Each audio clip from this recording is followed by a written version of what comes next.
Greetings, everybody. Crickcats is back with your Wednesday Tomb of Annihilation, Tomb of Continuation, and we last left off after an encounter where we bearded the Brine Dragon in its lair. Our ever-inquisitive Casimir, however, stepped through a golden portal, and now we're going to have to follow him because he's uncovered the location of some berserk head-chopping Axeman. And that is He where we has find indeed. ourselves. So, Casimir, do you recall where we left off? Like what you had seen? Um, I can Yes. read the description again if you'd like. I Well, just have to find it. we have the X-Man with the who stepped out of himself to attack my illusion, and who was just kind of chilling in two places at once. And I remember having theorized maybe if I kill him while he's standing there, or all versions of him are standing there, then it won't be too hard to take him down. Well, theoretical, but yeah, that's is that pretty much it, or am I missing something? Yes, you're moving stealthily also, so he has not detected you yet. Indeed. Okay. So, Um, he this is seemed gonna be his apparition seemed to be attracted to the sound though. So, give me a second to hmm, I'm gonna try something then, because now there's two of them, yeah? One of them doesn't seem to have the same corporealness as the others. Okay. Well, what I'm gonna try do is do the same thing with my illusion again, but try make that one that left, like bit by bit, go towards the other one. Kind of like breadcrumbs, but instead it's dead illusioned Casimirs. Um, all right, so you are creating an illusion, and Yeah, next to the one that like went and left to attack the first illusion.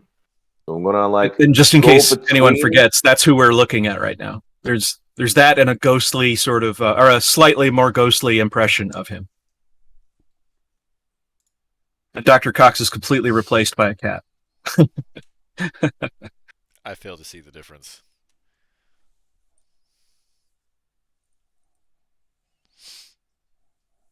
So you make an illusion. The illusion cannot speak, but it can move, right? Mhm. Uh, yeah, It has to stay it within can a be 5 foot animated. cube. Yeah, so I'm just going to make it like between both of them, but more towards the other one. More towards the one that's left, because I want to try draw that Okay. one towards the The rest.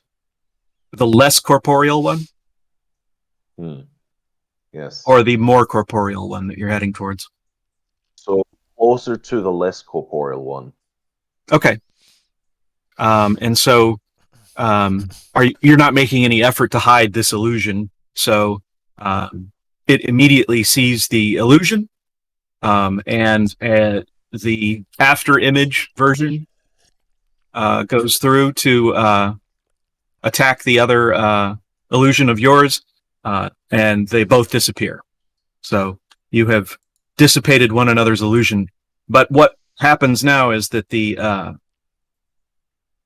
creature with the axe is very intently looking around the room. So he is um, really making an effort now to search the room. So if you could just give me a stealth check. Okay. And I also need to pull out his token. I mean, I wish him luck against a 31. Yeah, I think that he Careful doesn't what you see wish you. for. Uh, he's not that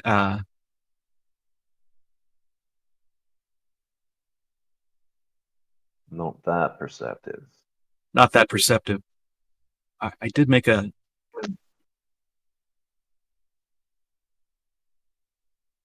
I did make a thing for him. I'll probably just use another one then. Hang on. Let's do. I mean, all right, all right. I can maybe put this to rest quickly. I'll move up as Casimir, and I will go for an attack. A booming blade from behind. Okay, yeah. Let me just drop a token out here, and so you can get a surprise attack on him. Obviously. Are the rest of Right, us very like cool. not able to do anything while this is going on? Well, I mean, you could go through the portal and join him, but you don't know where he's gone or whether or not it's even safe. Of course not, but Casimir has a track record of disappearing through portals and getting into trouble. Fair. Is that what everyone does? That I mean, obviously Sylvian will follow along. Yeah, I mean, if the doctor thinks that maybe we should try and see what's going on, I'd probably be willing to do that. Are we That seems sure like a this fair. portal always goes to the same place? I mean, it went What twice. if, like, I don't know. Okay, if it went twice, I don't know though. You never know, but we could still trust it, So I surprise guess. attacks are with advantage, right? That's correct. Yes, but I've got to drop him out here, Okay. so I'm just going to drop a ghoul out on the field and then do this. Hey, that'll do the trick. He's over there? I'm sorry. He's up here, and Oh, I need to link him to the correct character sheet. Just a sec. hmm.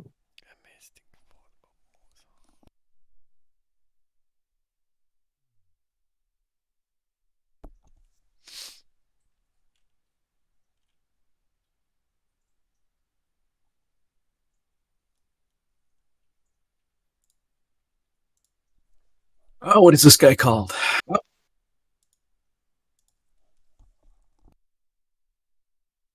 there he is. So the corporeal one walked away. Yes, he apparently uses that as a scouting. That's sort of the impression that you get, is that he's able to. Let me do. I mean, that's a cool ability. Would be very useful.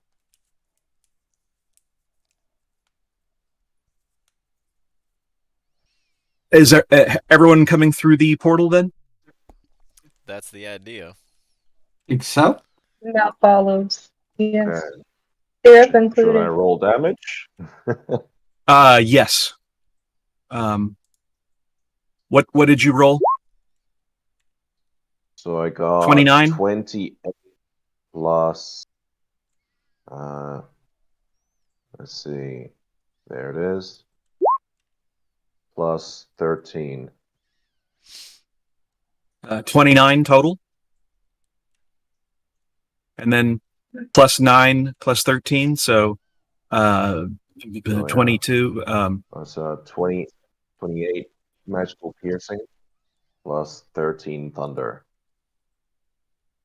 All right. 28 plus 13. 41. Yep.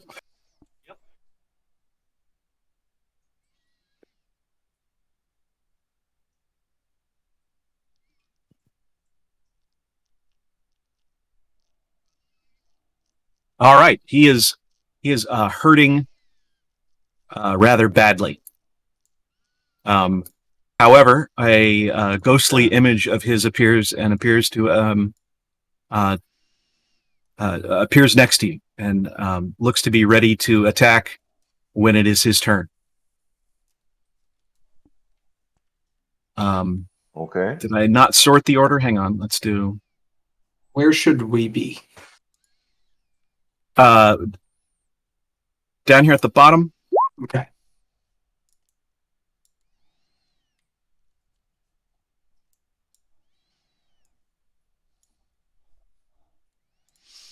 And I need to find myself in the list. Should we go ahead and enter the turn order? Yes.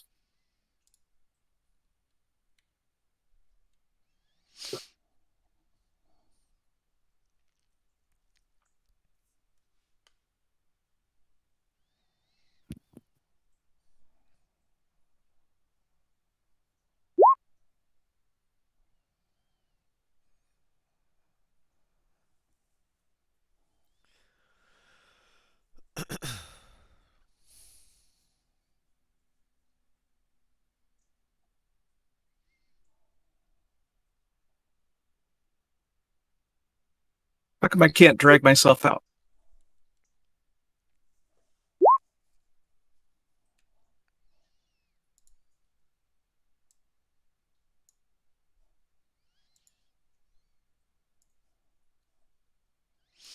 Drag yourself out by the text.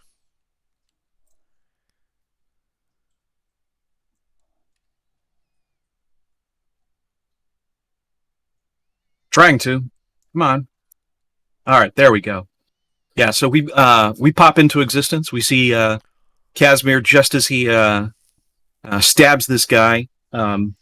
There suddenly appears two of them next to each other. Again, one of them's a little bit less corporeal than the other, and one of them appears pretty badly hurt. So it looks like do I have the turn order correct? We're missing Sylveon, and Mao rolled but was not added.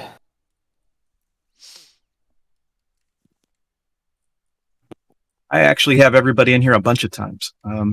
Hang on. Let's do this. All right. I rolled a 20.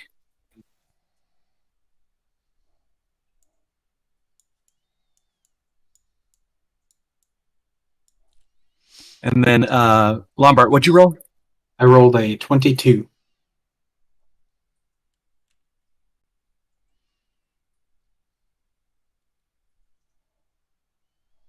All right. Mao, what did you roll? Oh, by the way, Sylveon rolled a 7. I rolled a 7. The the monster rolled a 20. Got it.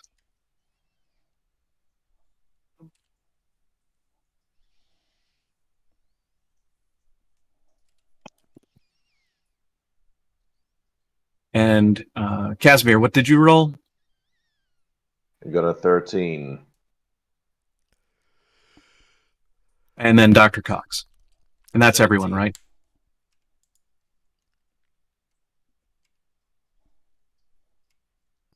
Still missing a Mao.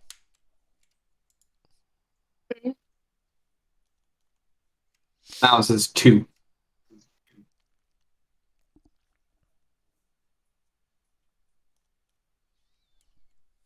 And Sylveon got a 7 from the looks of it. Yes. I don't know why I have 20, but let me change The that. 20 the 20 is for the monster that you had to roll for. There, that should be right. Let's do sort.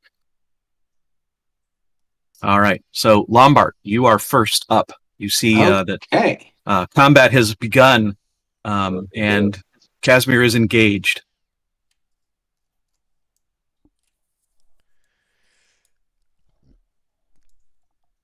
Okay. From where I'm at, can't really quite get all the way up to him. And I don't know. He looks like he's already kind of hurting.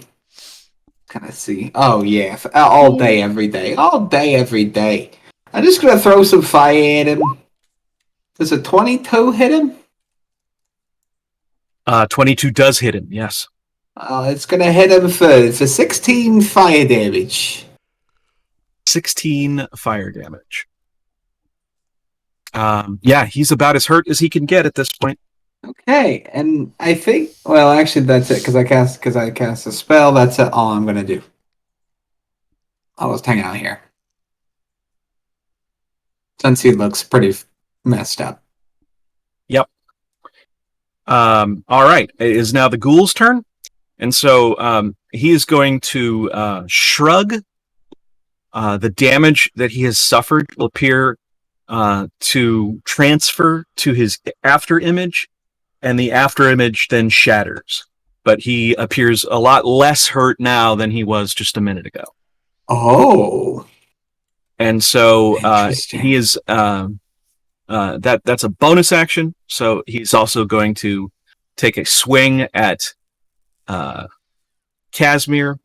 He's got a melee attack. And let's see.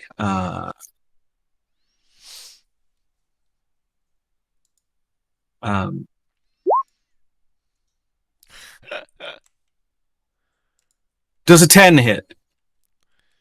A 10 does not. That one's always miss. So he's very frustrated, but he does not appear as hurt as he was. And that ends his turn. So Dr. Cox, it's now your turn.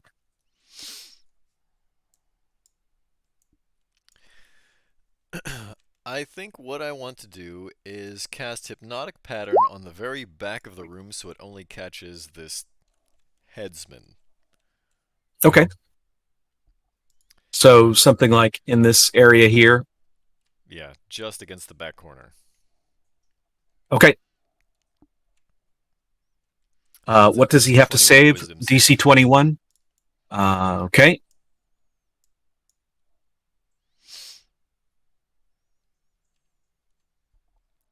He is A incapacitated. 15. He is incapacitated. I'm going to say, put the shackles on him. And that's my turn. Okay. Casimir, you're up again. I mean, it seems like a bit of a waste to put the shackles on it. I mean, if you want to take the chance with maybe losing your head, that's up to you. But I'm not getting anywhere near that motherfucker. I mean, between all of us, I'm pretty sure we got him dead to rights, but all right, why not? I'll try and put these shackles on him. Shits and gigs. All right. So that's an opposed strength check. So He's incapacitated. He's incapacitated. So yeah, it's not an opposed strength check. He very, very frustratingly struggles against the hypnotic pattern, but is unsuccessful. Hypnotic pattern is not considered charmed, is it? No, but if he's immune to charm, he's immune to hypnotic pattern. Let me post the spell literature. He is immune to charm, so he is not charmed at this point. So you do need to do an opposed strength check. Well, if he was if he was unaffected by the spell, I wouldn't have yelled out for Casimir to try and shackle him. I mean, you can still try. Okay. It's not a bad idea. But... Fair. I'll allow that you would change your decision if that's what you want to do. Yeah, I won't try to put the shackles on him. That wouldn't be what I would do if he was just sitting there menacingly. I'm not the strongest guy, and I know it. All right, in that case, we're gonna go for another booming blade. 24 to hit. 24 does hit. Okay, this one's not so strong. That's 19 plus 12. Well, that's going to do it. How do you want to do this? I mean, I guess I'll just jump up and try take his head. He's got that nice axe there. Well, turn the tables on him with this dagger of mine. Jump up. Pretty good old sword. Yeah. Actually, hypnotic pattern does affect people whether or not they're immune to charm. Okay, well. Doesn't matter anyway. It really doesn't matter at this point. Casimir just killed him anyway. Yeah, with put that the shackles on. The just give it a little bit of a pop. You don't need to put the shackles on the body. Never mind. Yeah. Hey, did you guys see that? That was pretty cool, right? It just popped right off. Great. Yep. So let me give you a little bit more here. So this room then has on its side there's a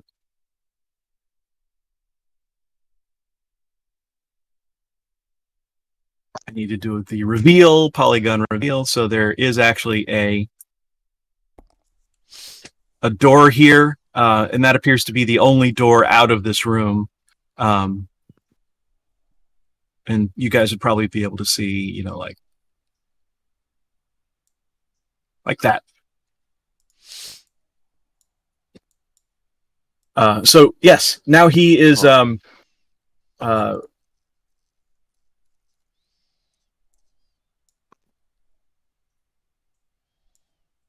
now he is dead. It has on it, if you look at the picture, a hood of some obvious executioner style hood, and a large axe.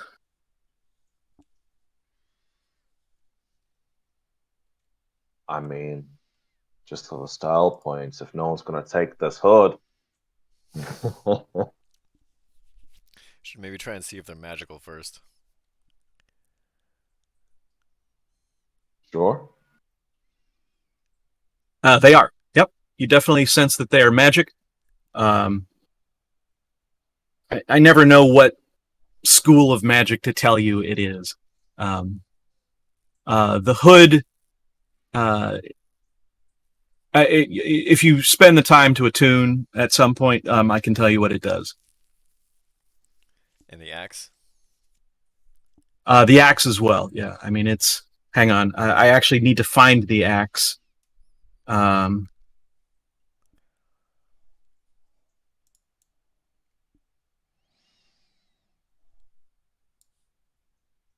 Page 76, it says.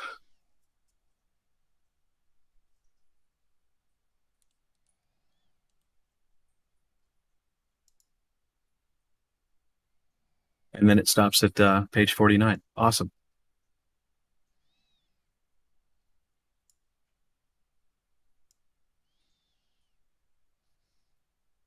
All right. Actually, no, you don't need to attune to it. So it's clearly a weapon of superior make.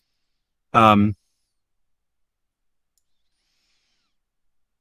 mean, in terms of identifying what it does, what's the ruling on that typically? Like, do I just tell you, or do you have to attune? I mean, do you have to spend some time focusing on it? Do you do an Arcana check? What's the typical approach that you guys like to use in situations like this? Well, we all kind of do it differently. Rules is written. You're supposed to either cast the Identify spell or spend an hour with it. You feel like this is a very powerful axe, and so it would probably be worth the hour. The hood feels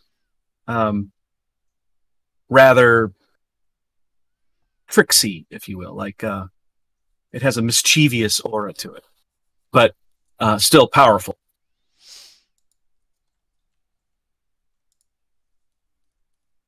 If only I didn't. He didn't actually get a chance to use the hood. I should have used the hood, but You probably should have given him about 3 times as many hit points, too. yeah, I definitely should have done that. So I think the next guy will probably have some more. So I'm assuming you guys are going to take that stuff and explore further. Is that the plan Well, then? who's going to take what? And are we going to take the time to try and attune to them now? Good question. Unfortunately, I cannot take any more magical items. At least not ones which have requirements like these.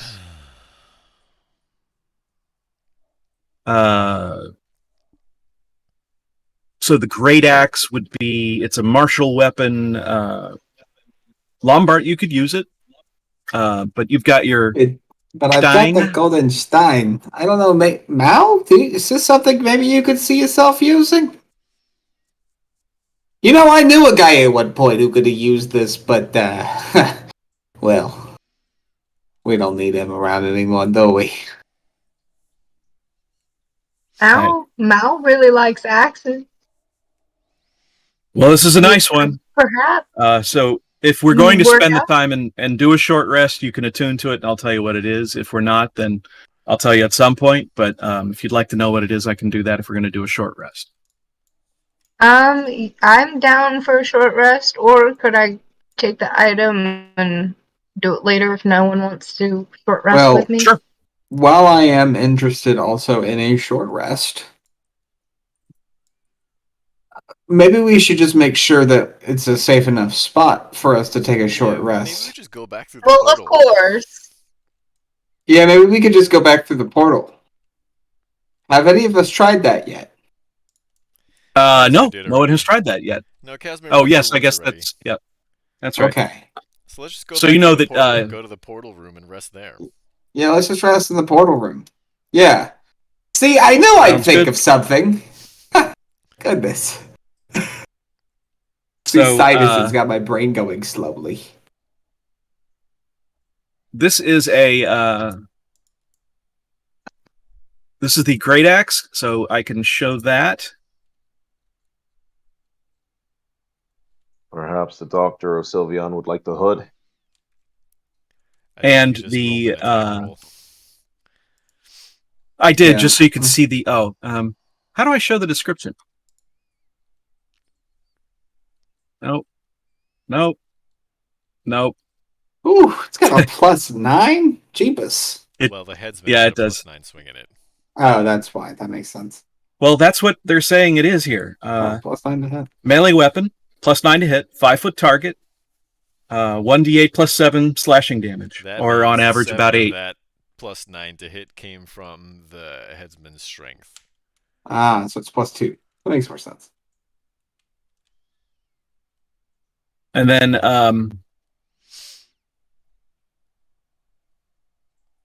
the headsman's hood, which I have to add the description, but 3 charges a day, dominate monster, or mass suggestion. I believe I'm the only one who can use that. Well, time for the doctor to get a little mischievous, it seems. That means I have to either stop using the Reveler's Concertina, the Ring of Cold Resistance, or the Stone of Good Luck. Ooh. The Stone of Good Luck is good for anybody, though, right? That is true. But it does require attunement. Technically, also anybody could use the Ring of Cold Resistance. Well, you don't want to lose that either, since No. if you're not wearing it without clothing, I have to have you roll Constitution checks every 6 hours. Yeah, so whoever's going to take this from me is going to have to hand over their winter clothes. What do I have? I've got my winter clothes are the fashion cloak that converts into whatever clothing I need. Do you have 3 items already, Mao? I don't know. Look, 3 magical items. I know I have the ring, I have the gauntlet, and I have the axe now. Yes, I don't know. I have a staff of fire, a flame tongue longsword, and I have a spot open. So either Mao or I could take the luck ring if you wanted. You don't even really need to use the Flame Tongue Longsword. You're probably not going to get a lot of mileage out of that. So basically, you Not still really. have two slots open. But I'll gladly hand the Stone of Good Luck over to Sylveon. Okay.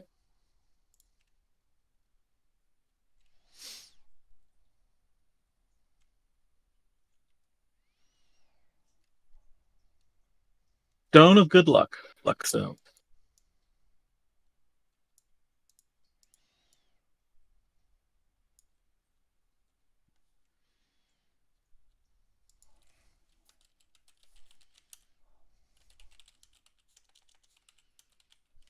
So that is this right here, right? Correct. All right. And you can see why it's great for bards. Absolutely. That is a good one. Well, I mean, if you need it back, we can change it. And so, if you add the great axe, if that's a weapon that you want to use, it's a +2 to hit. Is that the? Yeah, it's a great axe +2. Yep. So it's a great axe +2. I don't know what your current weapon is, but you now have a +2 great axe.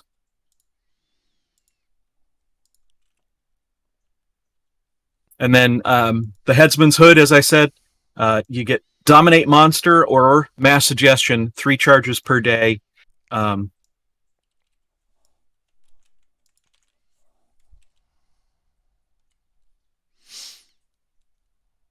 And that's going to do it. All right. So now we have we've dealt with the current situation. We're at the other location. Let me change this to that map, which is the Tower of Portals.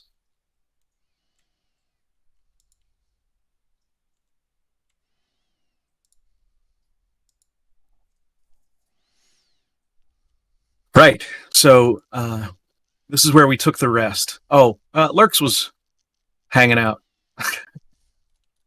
So it's just a great axe +2? She already had a great axe +2. Doesn't do anything else? It doesn't do anything else, unfortunately. Then it shouldn't Oh. require attunement. That doesn't make any sense. It doesn't require attunement. Oh. But that's why I ask, how do I tell you, do you need to spend time with it? Do you, what was the... Well, if it doesn't require attunement, then it doesn't require attunement. But we still have to identify Right. it. Okay. It does not require attunement. Well, in that case, I guess we don't need to rest. Unless anybody still needs to rest for other reasons. But other than, I'm fine No, with I'm hit good. points right now, and short rests don't really restore any of the things that I would get out of a long rest, so.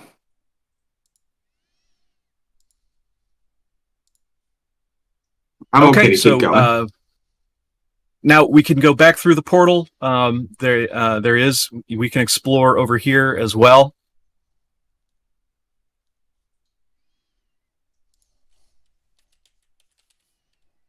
Well, stealth mode.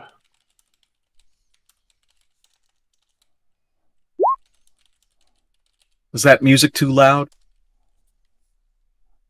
What music? Yeah, I can't hear it. I can hear it now.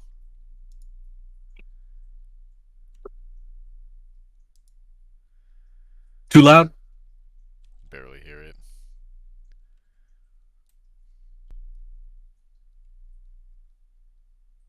All right. What's the plan?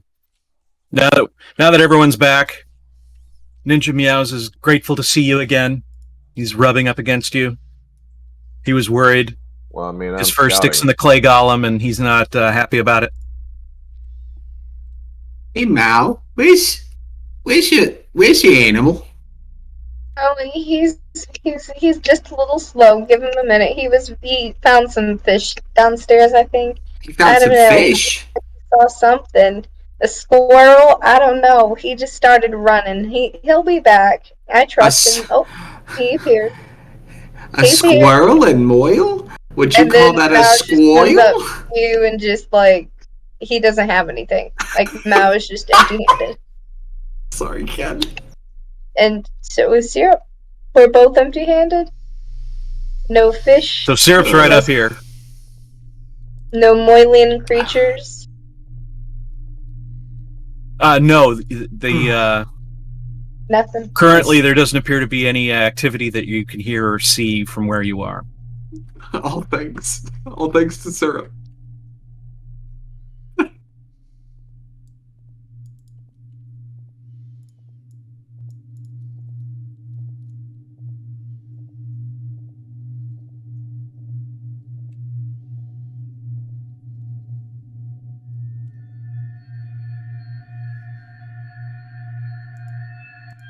So, are we going to go back to the headsman's room? Or are we going to try the other portal over here? What's the plan? We're still on the Oh. other map because we decided we weren't going to go back to Oh, the I'm portal. sorry. I guess I didn't click on the thing to do it. Hang on. Well, we also so I decided would we have were gonna. started. We decided we were gonna stay. We weren't gonna go back into the portal room. Got it. Well, I'm not there. Now I'm here. Okay, so Yeah. Casimir has moved up. Yeah, all right. Casimir's So, gonna do some scouting. so you are in stealth mode. You can see kind of some doors. There's one right here next to you, but there are 4 doors down this hallway that you can see. What about the opposite way down this hallway? Also, that ghoul is dead and we're out of combat, right? That's correct. Yeah, I need to remove him out of the...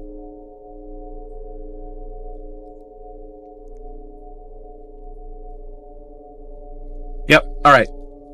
And then down here there is also a door. If I can get it to do the polygon reveal.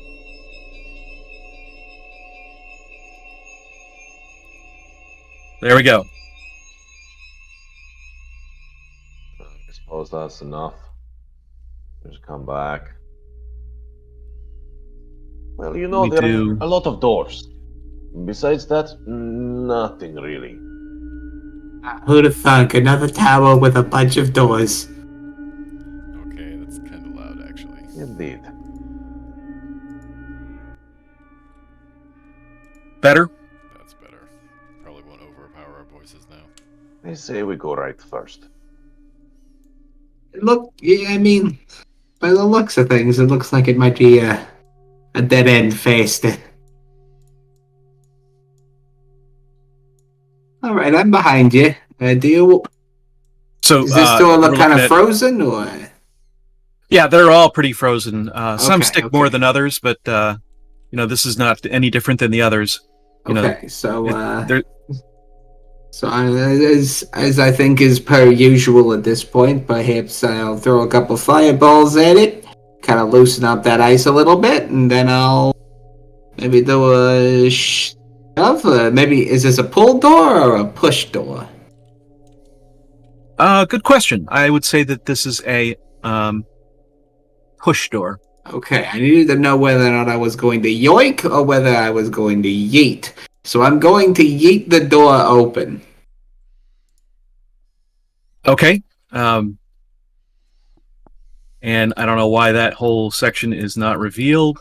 I yeeted so hard it to send the door into the Exactly. shadow realm. It did.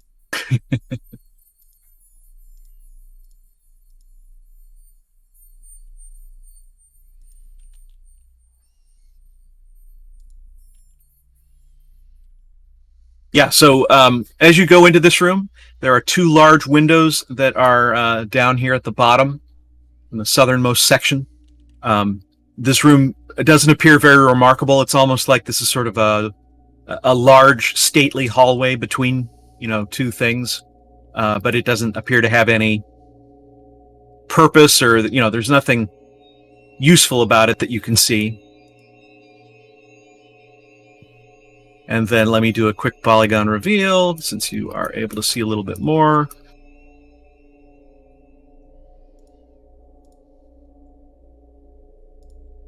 And you catch, from where you are, you can see a little bit of a third window on the easternmost portion of it.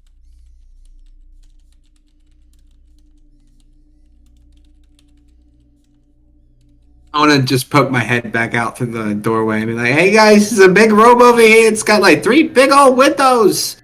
The view's pretty nice. Pretty good. Haven't seen this one before. Yeah, And then I'll so kind you're of make my way into it. And I was yeah. following behind Lombard.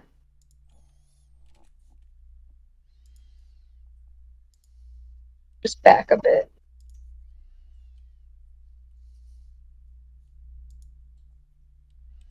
So is everyone going in, or is it just Lombard at this point, or? Mao is And behind Mao, Lombard. and Mao. Yep. Mhm. All right. as you're able to go in, you start to hear there are definitely sounds at the other end of the hall. Casimir, you're going to start to see, because you're the first one in position, you're going to start to see that there are some zombies that have started moving towards you. And so let me move them here and then expose them.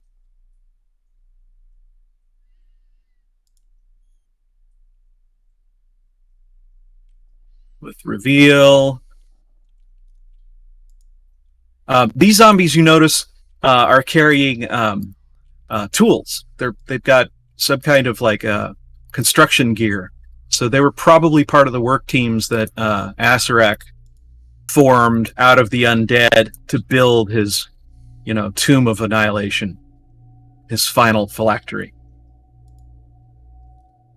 And there's quite a number of them.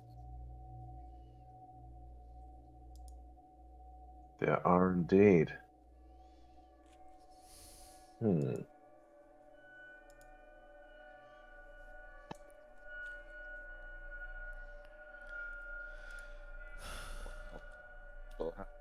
Dave, potentially. That has a 60-foot reach, if I remember. What has a 60-foot reach?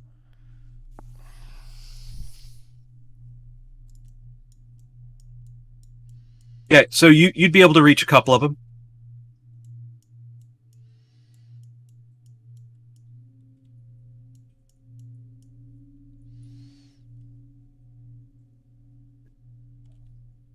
You can Eldritch Blast them? So, yeah, Wand of Dave, right? I mean, that seems to be working pretty well most of the time. Getting a little weaker now. Yeah, so do you want to move up on them to get more of them in range? Yeah, I gotta move up like 20 feet. There we go. Yeah, if I want to get them all. I will go here. That should do it. Double check. Put down. Oh no. Got one more square to go.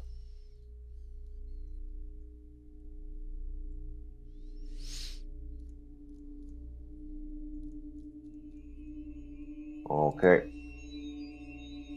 And so, do you need me to roll anything for it? No, I need to do a GM roll for them real quick to see if any of them are able to. If it fails on any of them.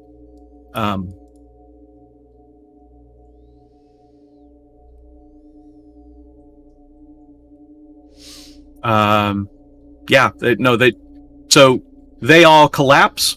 But one thing you do notice is that the Wand of Dave is noticeably dimmer. And the activation, it didn't happen right away. Like you felt like you had to click it a couple times, like an old flashlight. So you are able to disperse this pack of zombies, and their souls are spared, but the wand is definitely weaker. It may have 1 or 2 charges left. But you notice as you disperse all of these zombies that there is a loud thumping at the door here to the north, and it bursts open, and 2 winter whites burst into the door. So everyone who is in here needs to roll initiative. Before anybody does that, we need you to get rid of the turn order. Oh, absolutely. Yep. Sorry. Yeah, I am really bad at that. Shouldn't you And have then the rest of us roll initiative too? Yeah, everyone should roll initiative. I'm assuming we're all going to yell, "Hey, get over here!"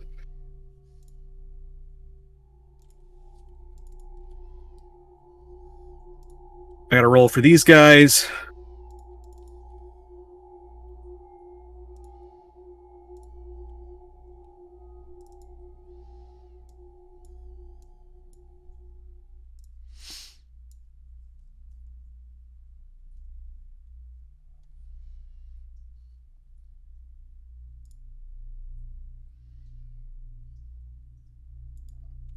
And since there's two of them, I'm going to roll independent.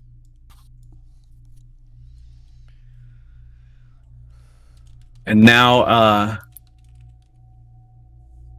Sylvian needs to roll. But I got to pick my token.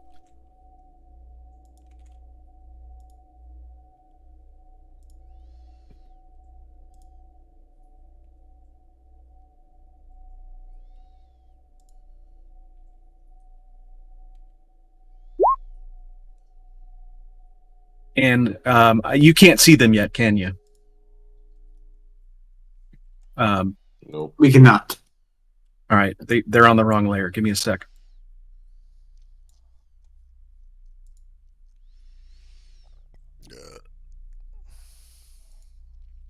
There we are. They're big. They're big. That's bigger than I expected them to be. Yep, they're big snowmen. Not Big angry. ready for that.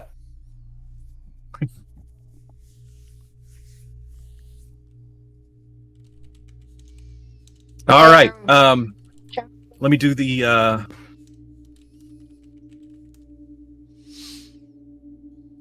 So Lombard, you do have the honors. You are Okay. Can I see top of them the from order. where I'm at? You can. Yeah, because You know, I mean, yeah, You that would definitely be. make out very large shapes. Yeah. It's I unmistakable. wouldn't see this because one, but I'll definitely see that one. The room fills with sound as the door, Yeah. is wrenched off its Okay. hinges as they kick it in. So I'd be able to hear too. Currently I can only see the one. Okay. Because of line of sight. Just can't see this guy around this corner, but I can see this guy for sure. And so this door right here is no longer there. Okay. Also been yeeted into the shadow realm. Okay. I'm gonna do my thing. I'm gonna move forward. I'm gonna move my full 40 feet.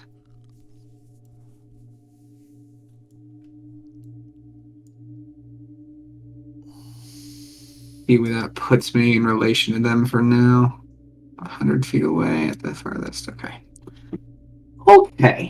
All right. So the first thing I'm going to do is I am going to cast a brand new thing of mine on these guys. I'm going to cast Wall of Light. Wall of Light. Awesome. Wall of Light. So it's going to essentially be a wall.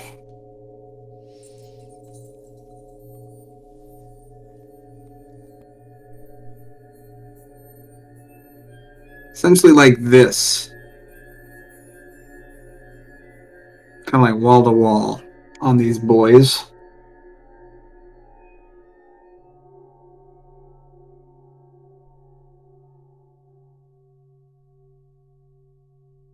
And I want it kind of like sitting at their head level. Like at eye level. Because I can't see through it. But I also then need them to make a Constitution saving throw. Sure. Okay. It's a DC 15.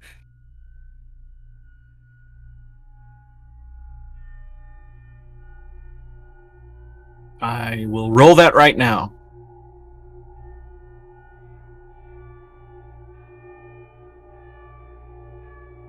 18 and 14. One fails. Okay. So the one that fails takes 25 radiant damage and is blinded for a minute. The one that succeeds takes 13 radiant damage. So that's half of 25 roundup. And then is not blinded.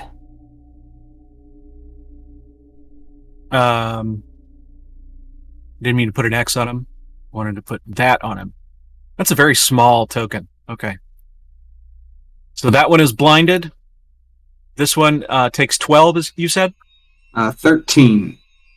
13 is not blinded, and It's not blinded. Yeah, he's upset. He's like, And that's gonna be it.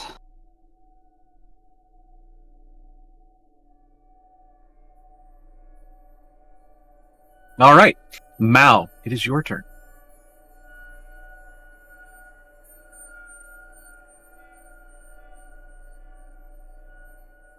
My apologies, technical difficulties. Anyways, Mao wants to cast really quickly Spike Grove. Let me send it and roll 20. If it would work.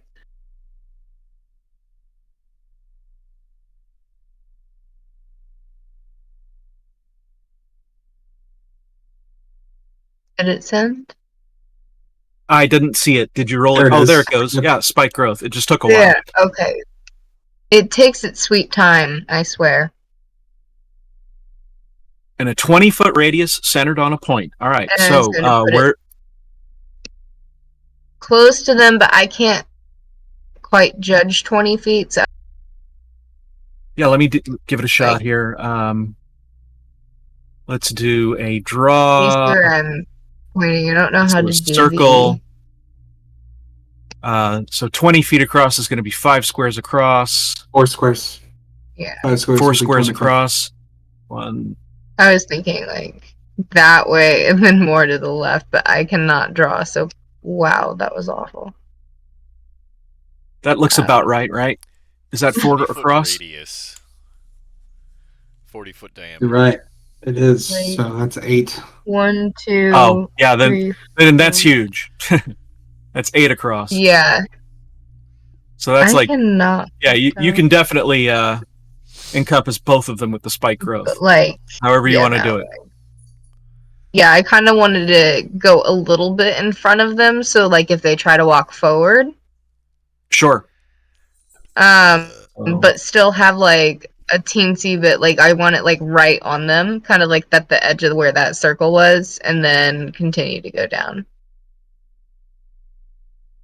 So something like that. Yeah, that would be better. Yeah, that was what Okay, Matt was thinking of. that looks good. All right, so they now take. It's on their turn, I believe, right? Yep, I think that's Yeah, the when they entire move. turn. It's difficult terrain for the entire duration, and any creature that moves into it, and takes 2d4 piercing damage for every 5 feet that it travels. Okay. Yeah, so they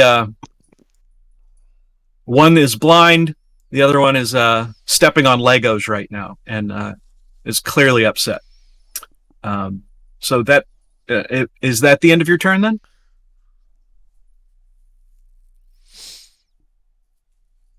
Yes, that is the end of the turn. Great. Casimir, your turn. Okay. Remember, the So circle there is difficult terrain yeah, and full I'm of trying thorns to- if you move through it. Yep. So I'm going to use my racial ability and cast darkness on myself. Move to the side here. And then I'm going to use my bonus action to hide in the darkness. So, Okay. yep, there we go. And That's everything for you me. effectively disappear. More or less. Yeah, Clay the Golem. Clay Golem. The clay golem is going to move from where it is. It's going to dash to about here. And it's done. Ninja meows.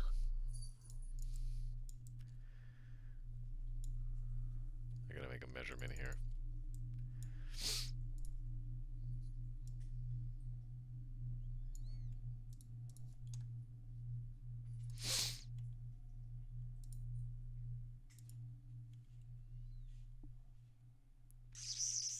You should be able to hit him. Vicious Mockery has a range of 60 feet. Oh, I thought it was 120. Yeah, okay. So you're itching to yell something horrible. But And Cast Dr. hypnotic Cox is your. pattern. You could. Unless, of course, these things. You feel like these things. It doesn't matter if they're immune to charm. It doesn't matter. they are immune to charm. It doesn't matter because that doesn't make them immune to hypnotic pattern. I'm gonna try a hypnotic pattern these guys. All right, so they need to roll a 21, right? Wisdom saving throw. One is a 25, one is an 18. So yeah, one of them fails.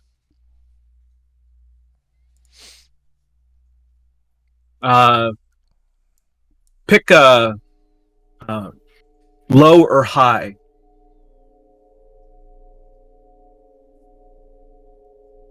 Low? And roll a 1d4. Yeah, so if you roll a 1d4 now, if you get a 1 or a 2, then it will be the one that isn't already incapacitated. If you get a 3 or a 4, it will be the one that is. So just roll. Okay, so you have hypnotically patterned the blind one.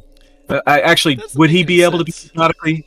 Yeah, that doesn't make any sense. So only the one that is able to see is even affected, but it is blinded. Or it's incapacitated.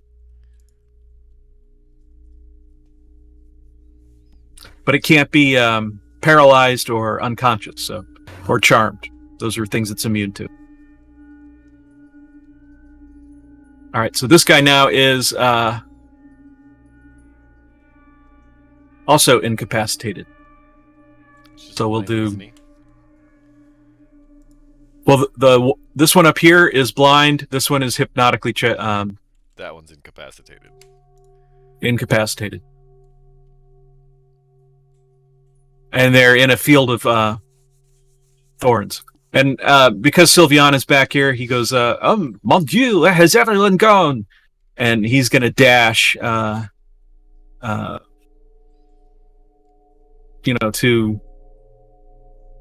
join the fray to the best of his ability. And then I'm going to end my turn right there.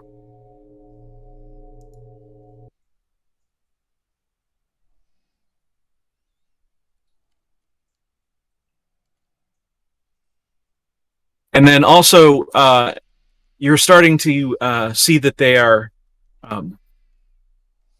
thrashing around a little bit, but they don't appear to be very hurt at the moment.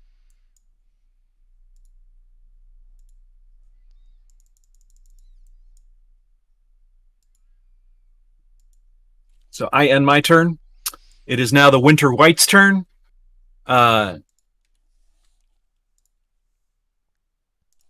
The Winter White can go, I want to say 50 feet. That wall of light. 20 feet. Yeah, they can only move 20 feet. Yeah, the wall of light affects them, so they can't move forward. Is that correct? They are able to move through it freely. Oh, all right. So this guy is then going to move damage 20 feet forward. Yeah, and he'll take the damage. So 20 feet gets me to here.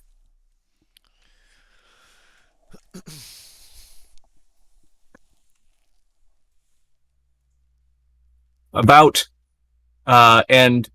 so he moved 4, and he takes 2d4 piercing damage for every 5 feet. So 4 times 2d4. If you want to roll damage for me, or I can do it.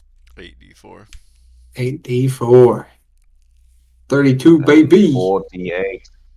4d8 for the wall of light because they started there.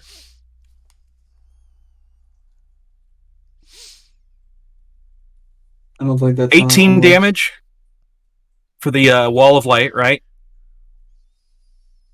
Give me 1 second, sorry. That is not correct. And then that's not correct. It can just it's only when the wall appears do they. You can use an action to launch a beam of radiance also, but right. Yeah, but I have to wait for my turn for that. Okay. So then they are going to take 4 times 2d4. Yeah, they'll take damage from these spikes, and then they 8d4. The blinded one can make another Constitution save if it wants to try to break out of blindness. So it takes 21 damage. it is definitely going to try and shake off the blindness.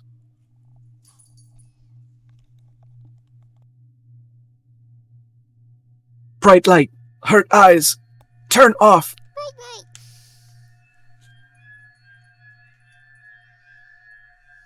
Constitution save, is that correct? Yeah. It fails. Oh, he fails. He stumbles around a little bit as he lurches forward. Oh, not sure why that's there. Yeah, so it ends its turn there.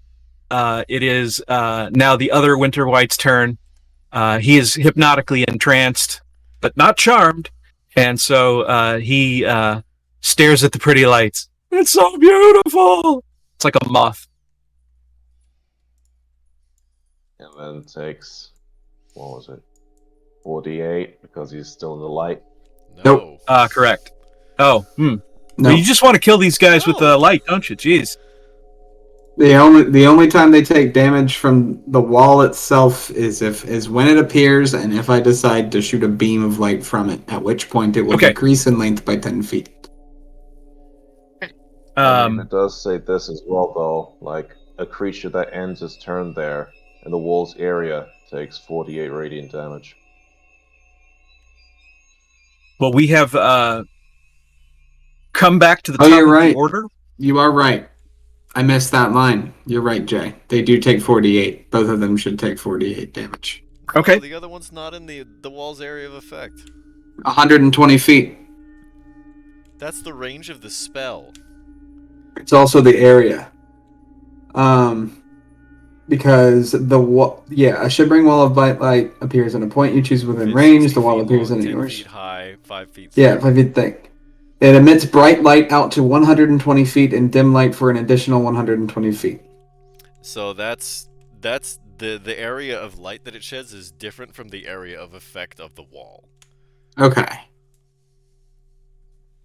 So pretty much, if there's so it's Okay. essentially whatever's standing next to the wall will have to away, do it doesn't get burned again. Okay. Well, the second one will. But the one that does takes 21 damage. It's not happy, but it is entranced by the beautiful lights. That is going to break the hypnotic pattern. Oh, yeah, taking damage breaks the hypnotic pattern. So he shakes it off, and now he's upset. But it's your turn, Lombard. Oh, okay. You can burn him with that light now if you want. First I'll definitely move a little closer again.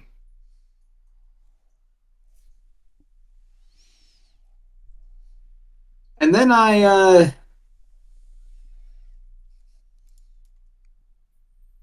zap the blind one. I'll zap this guy. Okay. Kick him while he's down. Got it. All right. So I'm going to cast. It's going to be a 22 to hit. 22 to hit does hit. Okay, that's going to be 18 radiant damage.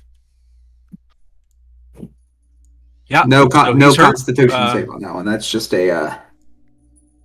He's not like, you're doing damage to him, but yes. he's a beefy boy. The wall's length has also reduced by 10 feet. Oh, cool. Anything else? I think that's it. Mao. Okay. It is your turn. Mao is going to move forward. Hold on, let me move Mao a bit. Let's see, how far can I move? You can move 30 feet or you can dash 60. Okay. I'm gonna move 30 feet, but let me get this in order. It's lagging very badly. I'm going to try. Okay, that did not go as planned. It's doing the thing again. Okay. Where it's moving the map. Trying. Maybe. There we go. Okay, how far would you say 30 feet is? About there? Oh, 30 feet for you. out of You're place. over here. So you can go, here, that's 30 feet. You could go here, that's 60 feet.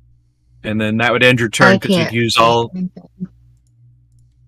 Oh, I'm am sorry. I I'm not on the right layer? How about here? Let me try this. So that's 30 feet where you are. You could go another 30 feet to get right Oh, here. there we go. Okay, yeah, I'm gonna go ahead and go over here. Does that in my turn, or can I do a long distance attack? Is it only one? By dashing, you have used up your action. Yeah, that's what I thought. So Okay, yep. So, yep, I'm gonna just be by Lombard. you pull up to Lombard and you're like, just a sec. All right. I haven't done this in a while. You stub out your cigarette. Yep. Casimir, it is your turn.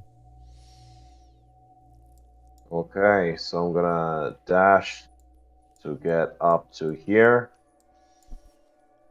And booming blade this guy. Hopefully. Let's see. Now, when you dash, you can still booming blade. Is that a? It's Rogues an have cunning action to use. Right. Okay. Yep. It's, yep. So 20 to hit. 20 does hit. You barely hit. You're like just about to miss, and then it turns, and you turn the other way, and you score a hit on it. Beautiful. Okay, so that is 27 plus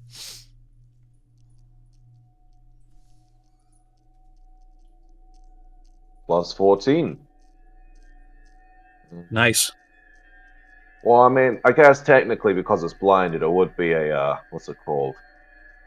Advantage. It would be with advantage, yes. Oh, You can so do it and close. see if you get a. Yeah, let's see if maybe you get a crit. I got 33, which is Oh. just off. Yeah, two Never off, mind. right? That was a 19. Oh, it was one off. So one off. All right. Yeah. So So um, I'm gonna move it feels over like here, it so- knows where you are now, though. Like in the sense that it was blind before. It's got now that you're whacking on it, it says, "Aha! Now I know where this guy is." It thinks. All right. Well, I'm gonna move over here because I am still covered in darkness, and I don't want to block everyone. So that's they can still see one of them. All right. Yep. That's all for me. All right. Play Golem. Clay Golem. I have a sneaking suspicion that Clay Golem isn't going to get there in time. Clay Golem's going to move to this point and take the dodge action.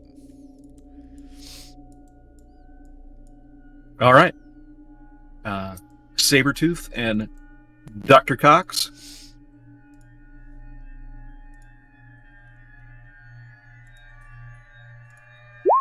Good Doctor is going to cast Vicious Mockery at the lead Winter White. That would be the one farthest down, right? Is that correct? The closer one.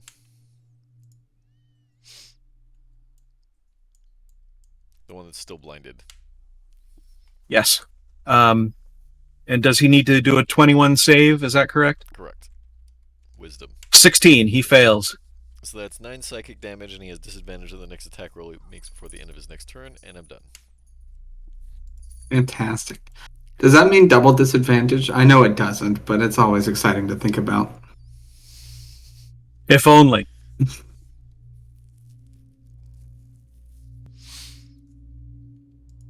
Just a guaranteed okay. one. Sylvian is like, hold on, my friends. I will catch up. And he runs to like here. I'm like, excuse me, pardon-moi, Clay Golem. I'm almost there, my friends. And I end my turn. All right, and now it is the Winter White's turn. So the first Winter White here is going to stumble forward.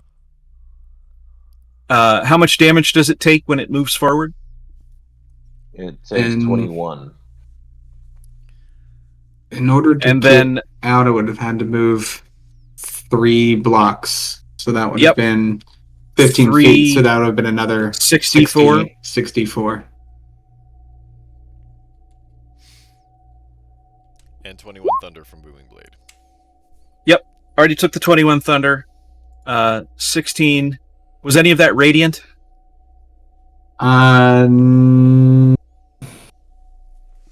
No. Okay. No, it won't take any. It doesn't take any damage from the wall of light anymore. Right. So it's moved out of the field of spikes, and it is still blind, but it's going to try and break the blindness with a Constitution of 21. Is that enough? That breaks it. All right. So it shakes its head and looks around, and Casimir, it can't see, but there's a giant like blackness around over here. We lost Kirby. Yeah, and then she's having some technical difficulties. And so it looks down, but it makes eye contact with everybody down here, and it's like, and Kirby's back. Welcome back. So the second Winter White, it starts its turn next to the wall. Is that correct? Starts, yes. And it takes damage? No. And what damage does it take? No, only if it ends its turn. Yeah. Okay, so it's going to stumble forward again 4 squares. And it takes 8d4 damage. That is 20 total. And it is looking at the other one. It sees the group of people. It's probably in the field of darkness now that Casimir is in, but he doesn't know that it's in there because he doesn't know Casimir's in there. I don't think. Actually, I am absolutely certain because they have such low perception.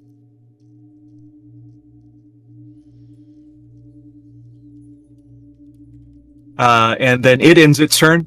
Lombard, it is your turn. All right.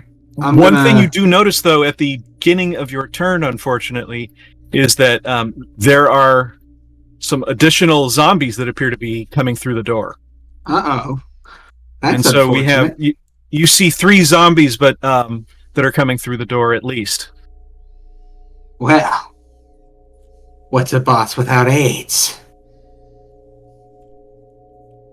Okay, well, I'm gonna zap the blind guy again. You know what they say, kick a blind horse. He's no longer blind. Oh, he's no longer blind. That's right. I'm still gonna zap him anyways. Okay. Zap away. So that's a 24 to hit. 24 does hit. That's gonna be 13 radiant damage. 13 radiant damage. You feel like the radiant damage is not doing the level of damage that it should. Oh my! Like you're going. Wait a second. That's. I know I hit him harder than that last time. That's incredibly unfortunate. Okay. In that case. Oh, He also has magic resistance and has advantage on saving throws against spells and other magical effects. Well, Oops. they have now gotten their nonsense together, and they're like, "We've got this." And they're more prepared supposed now. to be in... They're like, yeah. These little creatures are beating up on me. I need to take this more seriously, and now it's going to do that. Yeah, they were like letting their little brother win, and then their little brother started to get cocky, so they're like, maybe. Yeah, now their nose is bleeding. Now their nose is bleeding, and they're like, "Okay, all right, dickhead. Yeah. I see how this is." then you win again, and I'm telling mom. Anyway, nonetheless, I feel like it's less about the game now and more about our childhoods, but okay. Yeah, now I'm harboring some trauma things. bond later. I will move up a little bit. and I'm going to prepare. If that's it, yeah, I can do that, right? I've done an action and I've moved a little bit. You've I can moved, action. yeah, and you can prepare That's an a one, action. right? Yeah. Okay, so I'm going to prepare. As is per the usual, Lombard has been feeding the Golden Stein with coins, as Feeding one the kitty. does, and making sure it's got that 10 feet reach and that extra radiant damage when it does smagadoo. So if anything gets within 10 feet of me, I'm swinging, Understood. and that'll be it for me. All right. Mao. Right. You And see now that it is no longer blind, and it has shaken off of its confusion. It isn't used to people. It hasn't seen them in a while, but it is eagerly looking forward to trying to kill all of you. oh boy. Fantastic. Well, I'm gonna aim to shoot. I'll point out which one. Give me 1 second. I'm gonna go for the one closest to us. Okay. 12, probably. 12 does not hit. Yeah. Okay, well, we get a little bit. I'm gonna move up. The arrow flies like between the space of its shoulder and its head, and it feels the brush of the feathers, and it goes. Okay, I am going to move up, and boy, let's see here. I think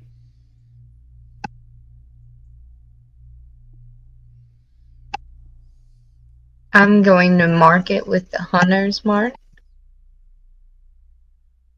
Oh, well, not what I meant to hit. Give me 1 second here. It's very touchy on my end, internet-wise. Let me redo that.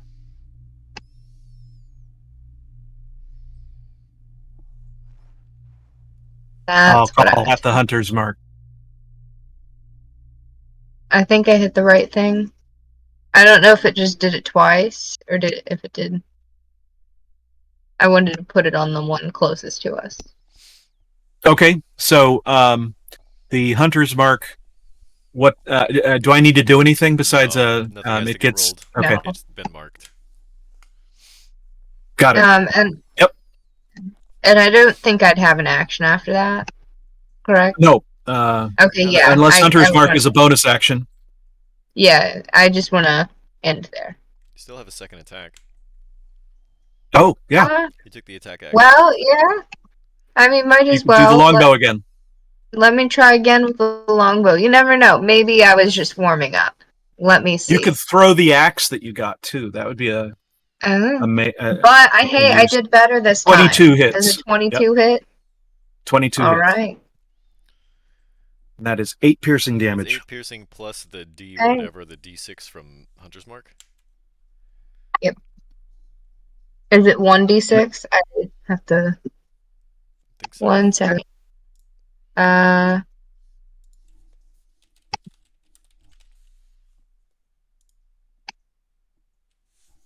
it's a D6. Yeah, isn't it? Is Slash it 1d6 or 1d6. 2? Because I cast it as level Dungeon. 1, Oh, right? if you cast it, If you did you cast it at level 2? Level 1 is a 1d6. The only thing that casting it at 3rd, 4th, or 5th level does is it increases the duration of the spell. Oh, Right, okay. So, That's great. so 8 damage plus 1. That's Okay, a better Yeah. well. It's still laughing, and you hit it squarely in the shoulder, and it looks down, and it goes. Okay, well, Mal laughs and grins, and Mal ends the turn there. We know All what's right. coming. All right, Casimir. You lurk in the darkness, and you are close to your prey. What is your plan? Okay, moving 15 feet over to here. Going for an attack. Booming blade. 32 to hit. Yeah. What was the first one? 24 still hits also. Yeah. Okay, that's 27 plus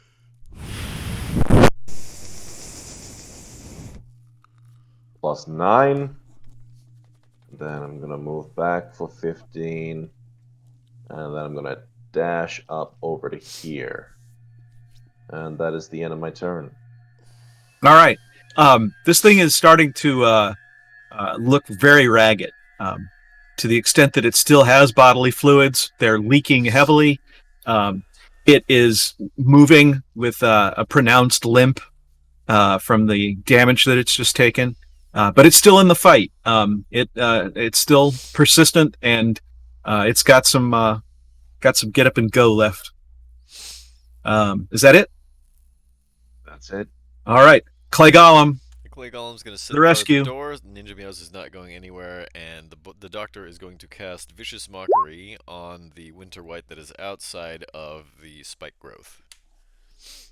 All right, and so 12 is not sufficient to save. They have advantage. Because they have that is magic true. resistance.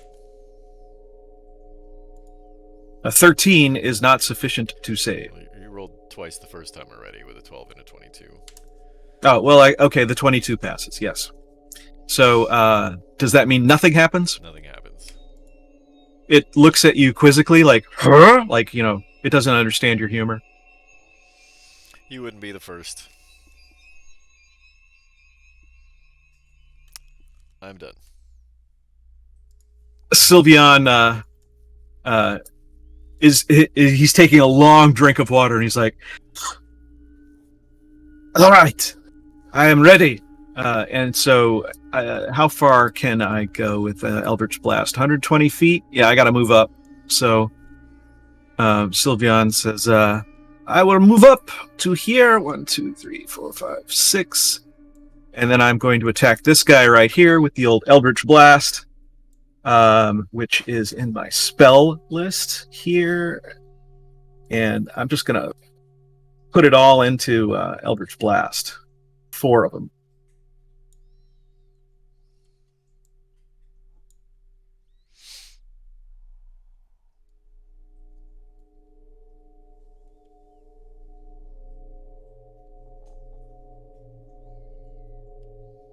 One, 2, 3, 4. So the 13 does not hit and the 18 does not hit, but it does take 25 damage.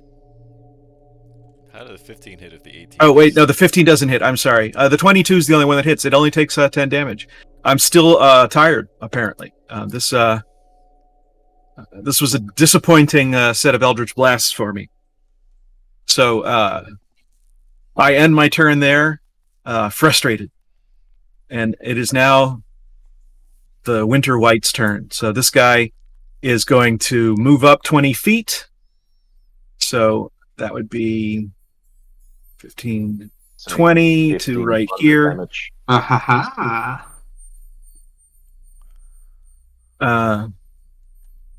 It doesn't understand that. And I believe that's about right there. That's gonna and make so- him take thunder damage, and Lombard's gonna swing. Yep. And so that is thunder damage of how much? 15. Yeah, that thunder damage really took a lot out of it. So Lombard, you get a swing on him. 27. 27 hits. Sorry, hold on. That was the wrong Goldenstein. 25. 25 You hits. have the same plus to hit, right?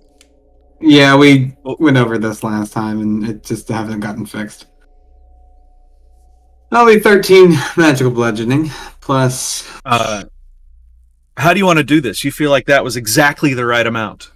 I mean, maybe whatever radiant damage that would have been too. But it steps into my bubble, my private Is it bubble. all radiant damage, by the way? The extra 1d6? The 13 is just bludgeoning. The 13 was enough to do it in. The 1d6 doesn't. Right. So he steps into my bubble, my personal bubble, and I say, "Stop! Don't touch me there. That is my Lombard square." And then I swing the hammer down from top to bottom, and it catches his chin and drags it down to the ground Right. Pummel the bottom of his skull out from under him. Right. So And he you doesn't have, like that, and he dies. yeah, you have dispatched him with I'll phone it in on aplomb. the end there. And it was doing everything it could to get within melee range. It was not able to. And so that ends its turn. And since you took your prepared action, the other Winter White is going to go now. And so he is going to move forward. If I can click on the right layer. And that's to about right there. Does he take Booming Blade damage as he moves? He definitely takes 64 from the thorns. Spike. Yeah.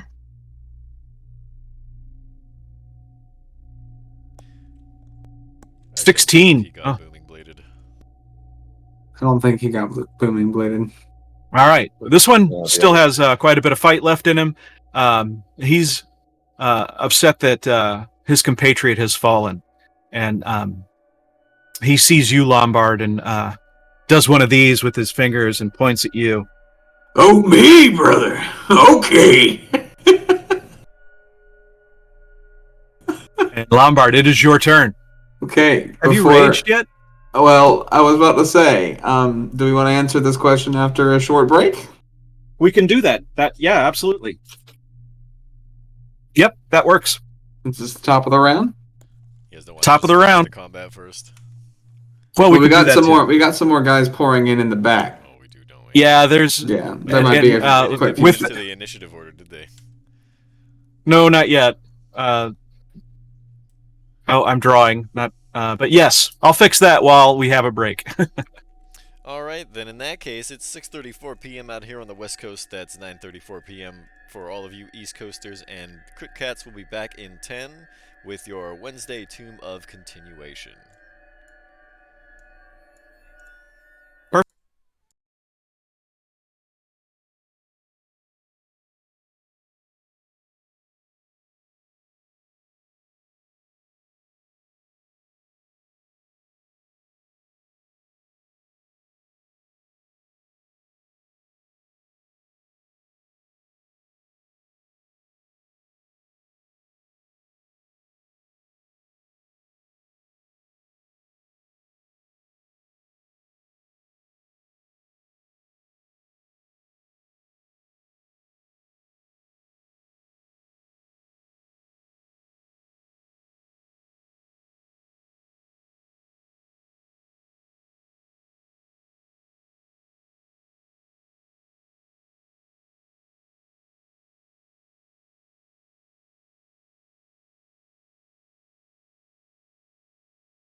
Greetings, everybody. We're back with your Wednesday Tomb of Annihilation and continuation.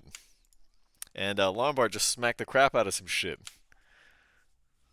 And then this other thing decided to give me some eyes. You know what I think about those eyes, brother? I think I'm gonna see you in 2.5 minutes, brother. And I'm gonna rage. It's taken somewhat aback, but it isn't afraid. Fair enough. Yeah, but I'm gonna use another rage. I believe that does break concentration on my wall of light.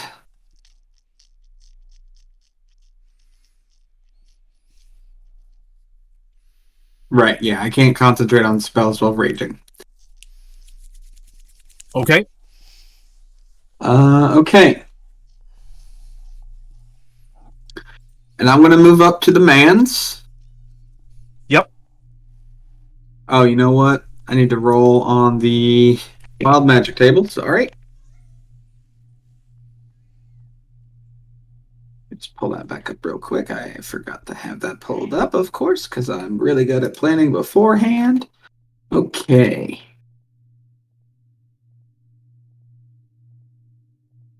A 7. But I also have I roll the dice twice, and I choose which one I want. Controlled surge or something?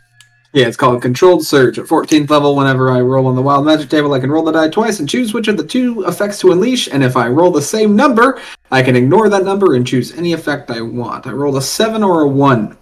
So each creature of my choice that I see within 30 feet of me must succeed on a Constitution saving throw or take 1d12 necrotic damage, at which point I gain temporary hit points equal to 1d12 plus my barbarian level.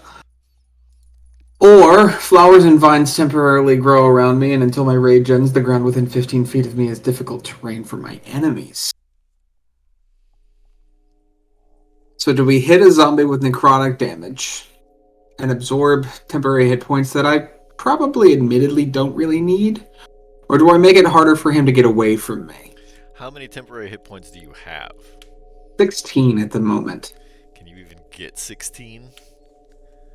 My barbarian level is 9, so theoretically I could get 21. 12 plus 9, 21. Eh. I think I'm gonna take 7. So the ground within 15 feet of me until my rage ends is difficult terrain for my enemies only. So my friends can still get near me if they need to for any reason. All right. That's going to slow this thing down. And now you don't have to be within 5 feet of it. You're at 10 feet range with your Stein extended. That's a good point, and I appreciate you giving me the opportunity to rescind that extra little bit of unnecessary movement. I'm gonna fucking just beat the shit out of this guy. No, I'm not. Not at least on the first swing. That's a nat 1. We'll try again. How about an 18? Does that hit him? That is not sufficient. That's... You overextended yourself too much on the first swing, and it was awkward trying to do the backswing. Good! I'm just warming up, brother! Warm up swings! You keep trying to treat it as a maul and not as a lucerne hammer with that length. Right.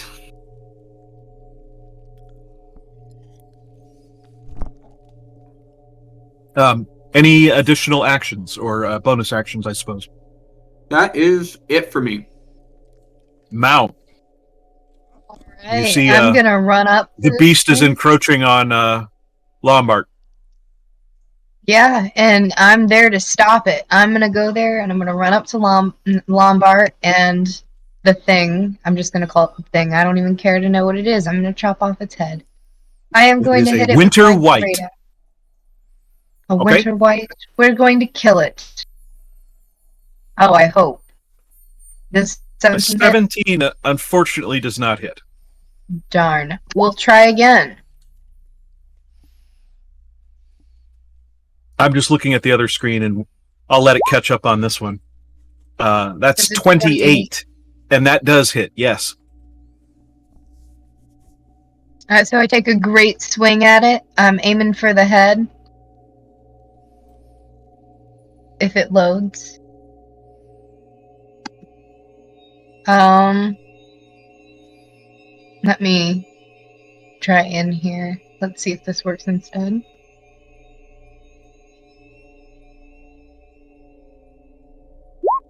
There we go. 15. 15 damage. Nice. Don't forget your Hunter's Mark damage. Yep. Slashing. Thanks, creepy whisper. Your Hunter's Mark? Yeah. Sorry. I'm trying. It's just taking its sweet time. It's okay.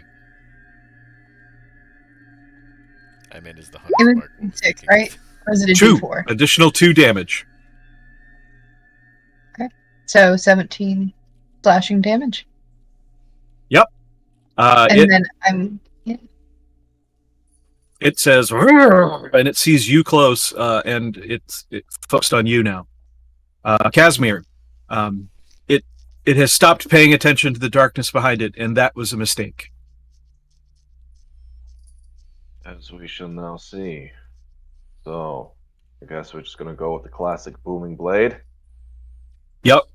Da-da-da-da.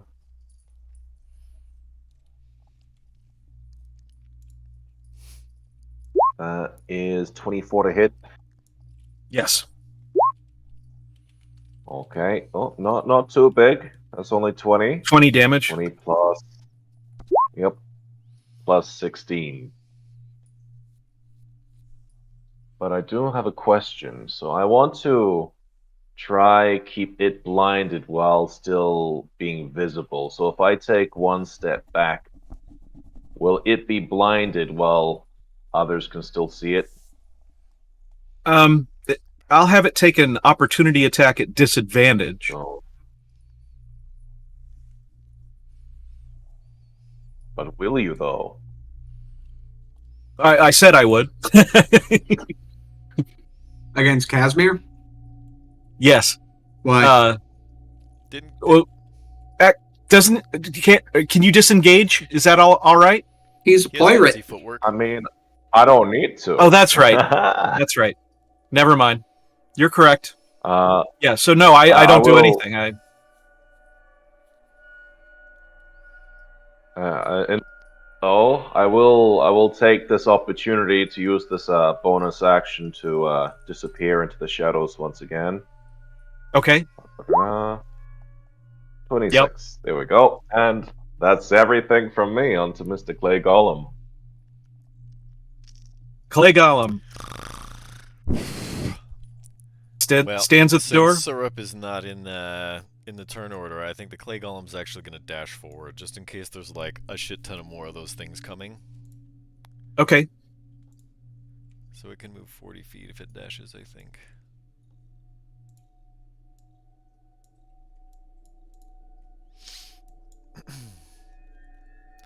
Ninja Meows is going to run up the wall. Okie doke. At which point, once we, I suppose, are high enough up off the wall, that I can fire a 60-foot cone such that it hits just the Winter White. I'm going to cast Fairy Fire. Okay. What is the DC on that? 21? Affirmative. Dexterity save.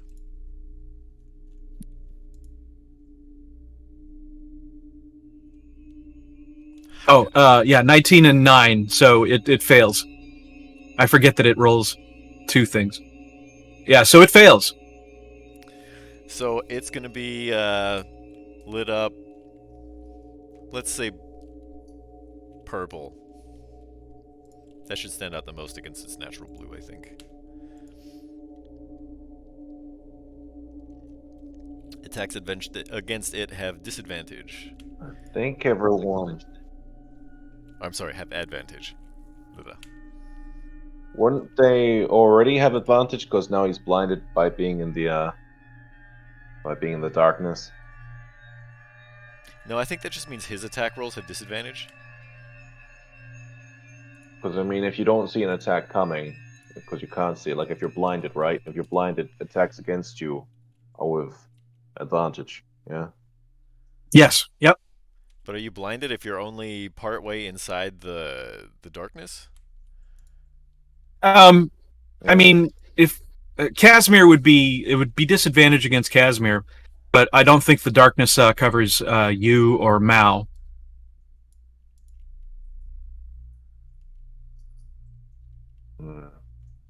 I was trying to find a good square to make it so it'd be potentially blinded, but if it doesn't work like that, But that's cool. it's already at disadvantage with Fairy Fire now, so. No, True. that just true. gives everybody else advantage against it. Oh, right. So it against Mao, it would have normal attack. Against you, it would have disadvantage.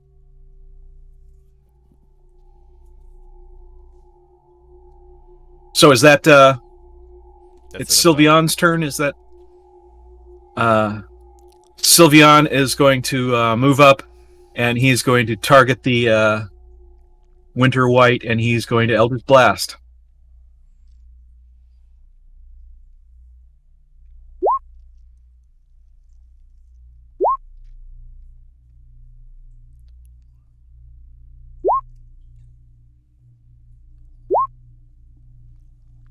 Three hits. So 13, 8, 21 plus 16 is 30. No, 35. 8 and 13 is 21.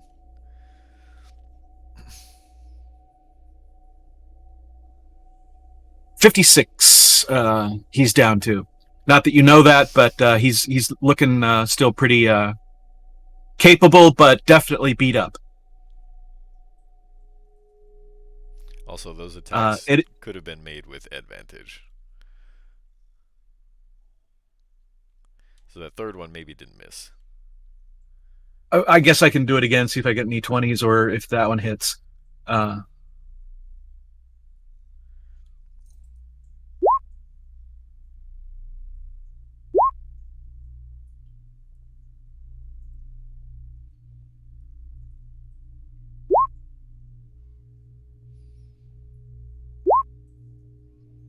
So the last one is a 30, so that would have overwritten the 13, so he takes an additional 8 damage. No, 14? Oh, What do you mean? Yeah, it's plus 12, not plus, whatchamacallit. A 32 is a natural 20 for me. Right, but when you rolled a 30 to hit, you rolled a 14 damage. Oh, okay. Yeah, we can do that. That's what I was thinking. Yep. All right, so that's now captured. It is the Moil'ed zombies. Now they move. They move into the field of thorns, and they start to take damage. So they have moved 2 squares in.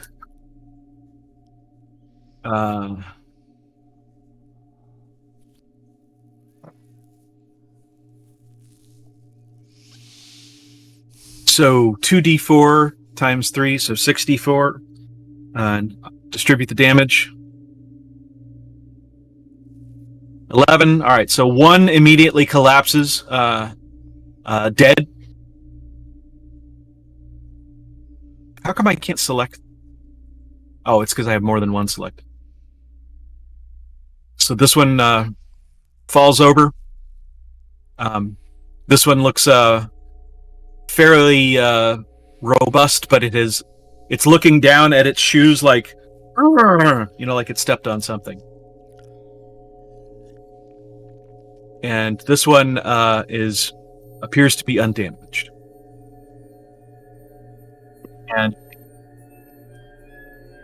And then at the same time, you see that there are some other zombies that are on the other side of the door. They seem to be attracted by the noise.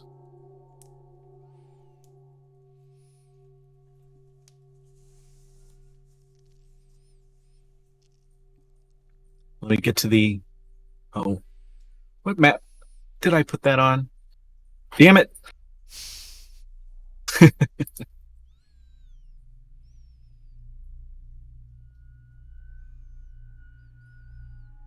Hang on.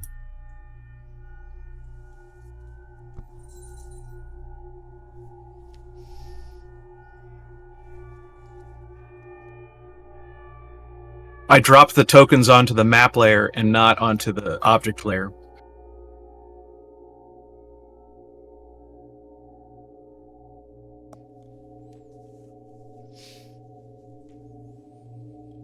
All right. Now I can put them in place. Yeah, so you see some zombies that are forming up outside the door. So that ends their turn. Lombard, we're back to you. You've got a big boy in front of you. You're 10 feet away from it. Okay. The 22 and the 29. Those both hit.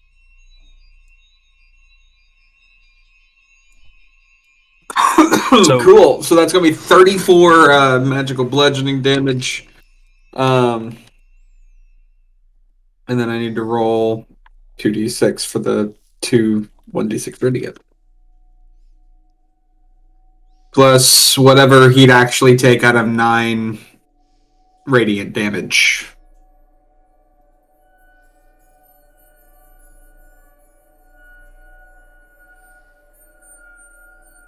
And you said 9 radiant damage?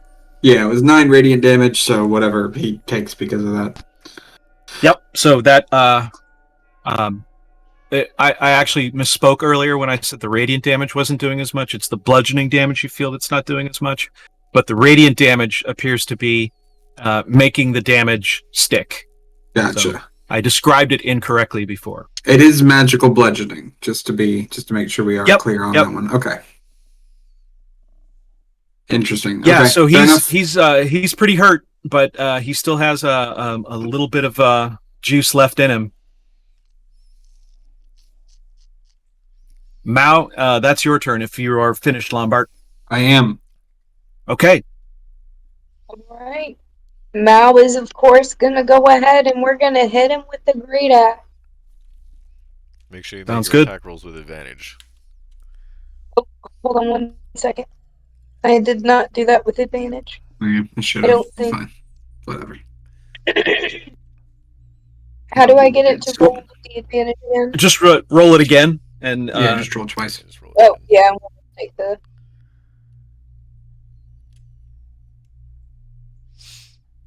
Loading. 17. It's close, but it does not hit.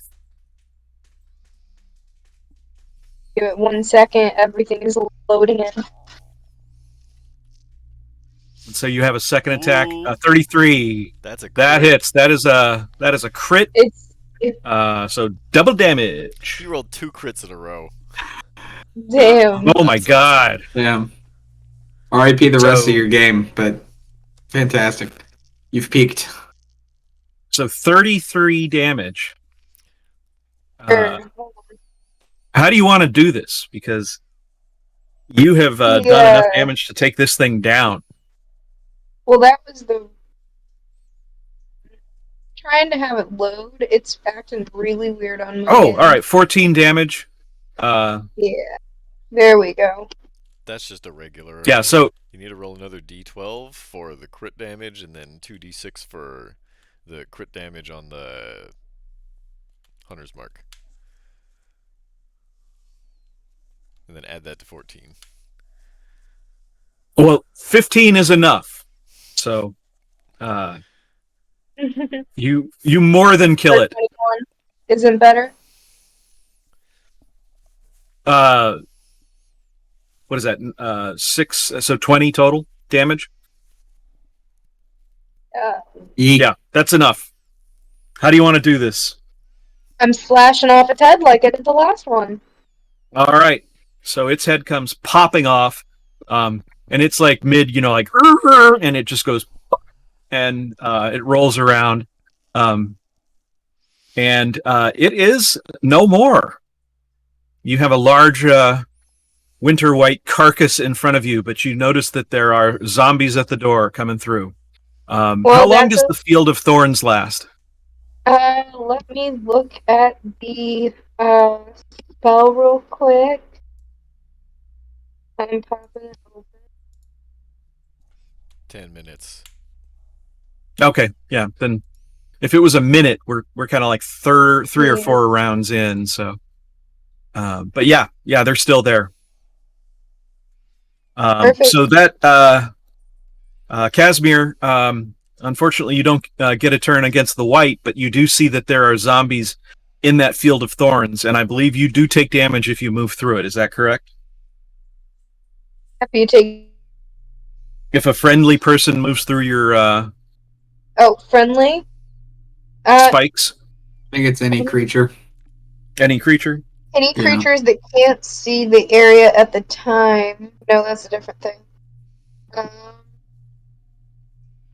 It doesn't say anything about Yeah, it. so Just it can't when move a through creature there. moves into it or within the You area. can, but you'd take damage, and it's difficult terrain. Yeah. Just gonna move over to the side here and do some Eldritch Blast instead. So Okay. The 20 hits. there they are. So we're gonna go for this one. Yeah.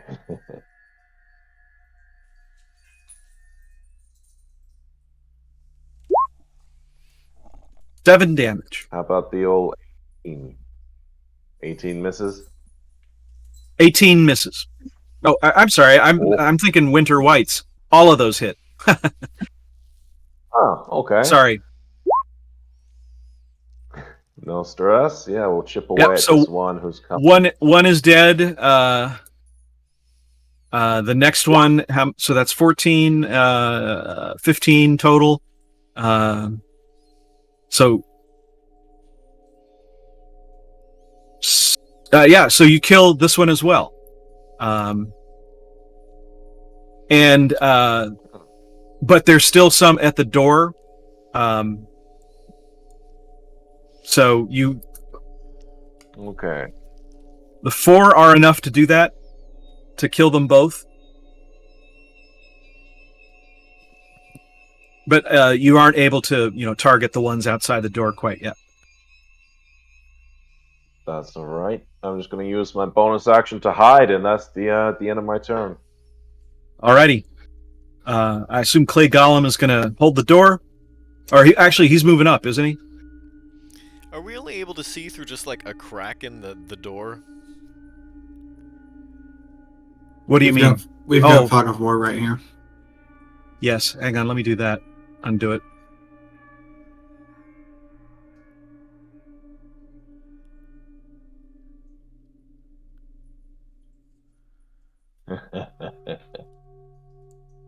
So how many do you see? Because I see, because there's some that are on the screen that I can't touch.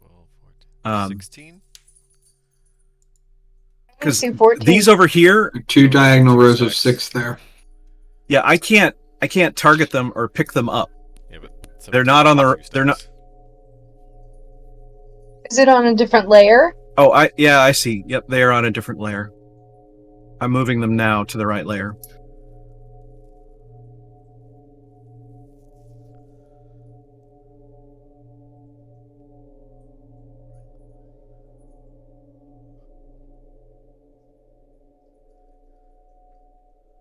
Okay. Yeah, so you've got a whole bunch of incoming. I think I can get them all now. Yes. And I'll stop double stacking them the way they are right now.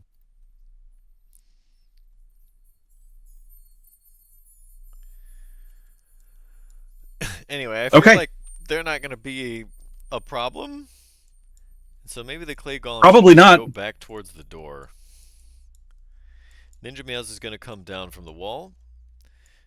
the doctor is going to take out his ever-flowing bottle of holy water and douse it on the winter whites, Okay. Yep. and I'm done. Yeah, that's good. I'll take these off the field now since they're not coming back. Let's do.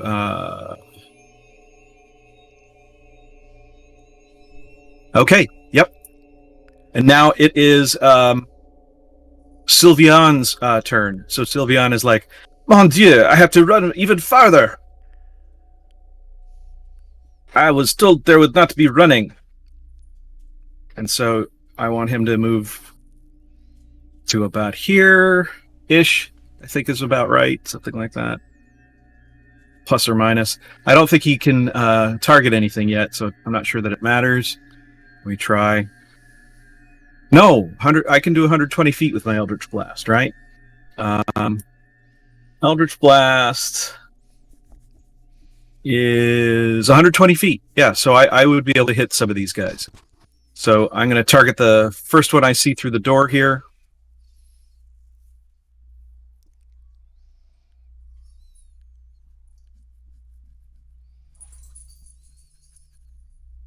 Uh, 31.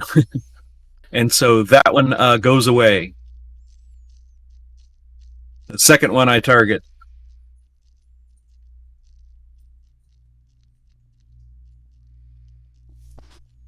That's a natural 20.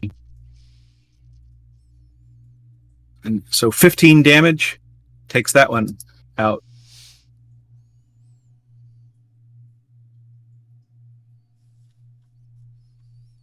And then let's do Eldritch Blast again.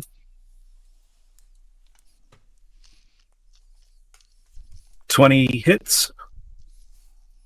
14 damage is enough. And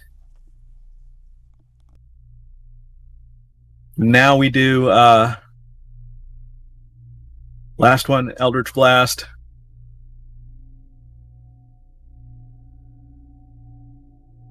22 hits, 12 damage. So that takes 4 of them out. And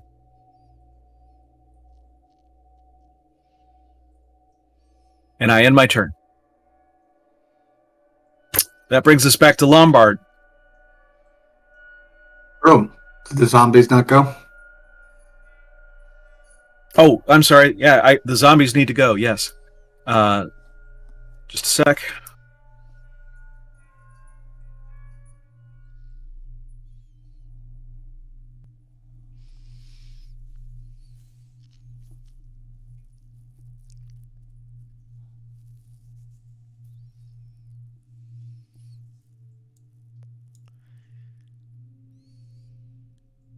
Oh, all right. This zombie comes back up. He's no longer dead. And he says, he's like, and he climbs up out of the thorns.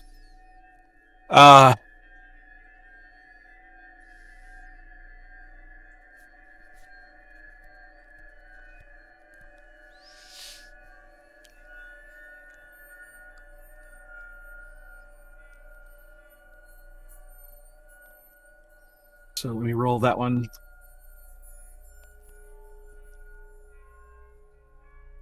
And this one says, seems to be doing better now. He comes back up and is like, and brushes himself off. But the others are staying down. And so now they move forward. And they're going to get to... They're going to move 20 feet forward. So this one's going to move into here. It's going to take 1d4 damage. 2. And then this one's going to move to here. And everyone else is going to move up. And I'll do that while everyone is doing their thing. But they're all trying to move into the door here.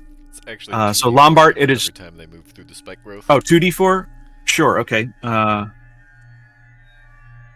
So an additional 1 damage. Sorry, I mentioned. All right, Lombard. No, it's okay. Hey, got to get the rules right. It's 1 point. Didn't make any difference. Okay. At this point, I'm going to use a bonus action to exit my rage. Okay. Whew, that was that guy was a dick. Anyways, I'm gonna move up a little bit closer. And I'm gonna firebolt this guy right here. All right. Go for it. It's gonna be a nat 20. Oh, That's he gonna be flies 35 completely. fire damage. He flies completely apart. He's like, he gets up and he looks around like, I thought I was dead. And he's like, ha ha, and he starts, getting ready to move. And then all of a sudden he's just completely engulfed in flames, explodes into Fantastic. pieces. As I cast that, I'll be like, no, lay back down now. No tears, only dreams. It's nap time. No waking up. Yeah, so he's sit down. All right, And that's gonna do it for me. Okay. Mao. Oh boy. You are. Yeah, so I'm gonna go ahead. I'm gonna move up a little bit just to get closer. I'm gonna move like right there. Okay. And let me go ahead. I'm going to shoot at this one, the one that's just entering the spikes, with my bow and arrow. Excellent. You draw back. You take aim. And does a 23 hit? A 23 definitely hits. Okay. Perfect. And then there's the roll for that.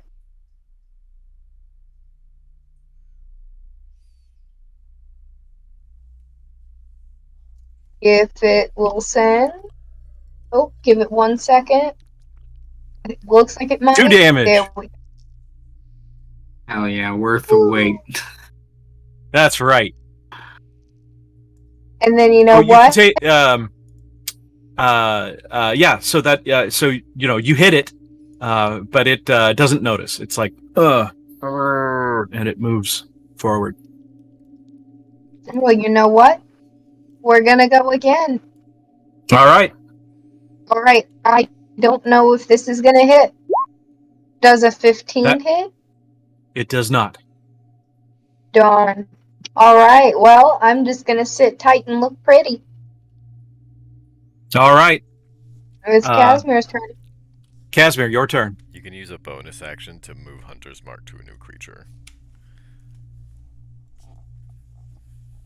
Yeah, but I feel like none of them are gonna last long enough. I don't Still know. give you an extra d6 every time you hit it. True. Make him die faster. I mean, I'll do that, but I'll do it on this one here, in the corner of the door. Hold on. You can just do it at the start of your next turn, too. Yeah. Oh boy, Casimir. 14, no chance, but let's check this crit. Does the 14 hit? Yeah. Nah, not from what I recall. 15 doesn't, so 14 shouldn't. But yeah. So 16 to this one in the Yep. in the graph. 16 takes it out. Beautiful. It is no more. So we got a 20 and a 22, I guess, to the next one who's coming in.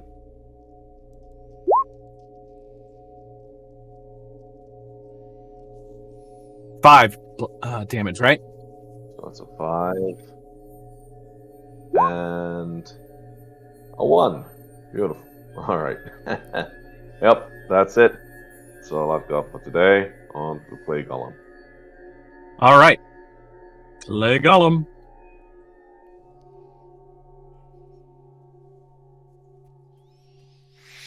And then Meow, Ninja Meows, and then Dr. Cox.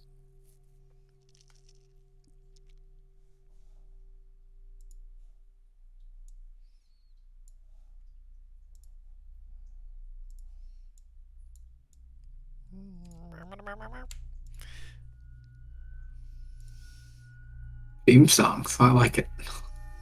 I'm guessing that Ninja Meows makes that sound that cats make when they see birds. He does. Where is he? Anyway, I'm gonna cast Vicious Mockery on the lead. Yep. So he fails. Times. All 4 times he failed. So it'll be 9 And that was damage. How much? 9 damage? Yeah, that takes it out. And I'm done. And Sylveon then targets one of these guys. I'm going to Eldritch Blast everyone that I can see, and I can see at least 3 of them, I believe. Let me just get the distance. That's 100 feet to... Yeah, okay, so I could get... I can fire 4 Eldritch Blasts and see what happens.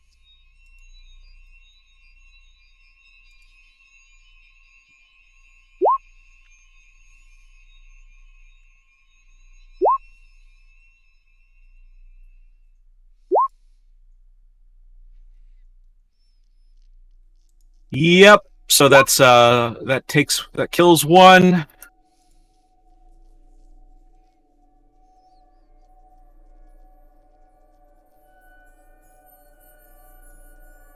Oh, I'm still on my ruler, that's why. So 12 damage, 14 damage kills another one. 8 damage takes this one down significantly, but it is still able to move forward. And 16 damage takes this one down. Does a natural 1 hit? Oh, no, I guess not. So I'll leave that one 14 alone. would not. Yeah, that 14 wouldn't. Yep. Okay. Yep, so that's it. It is now the zombies' turn. So the zombies are going to... let me just roll real quick.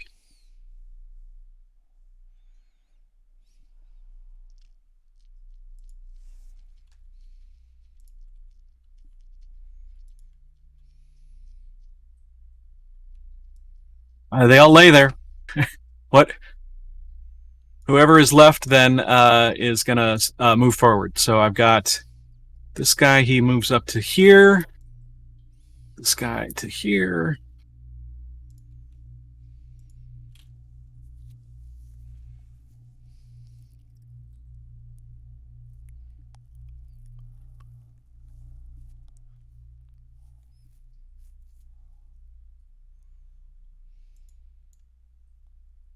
All right.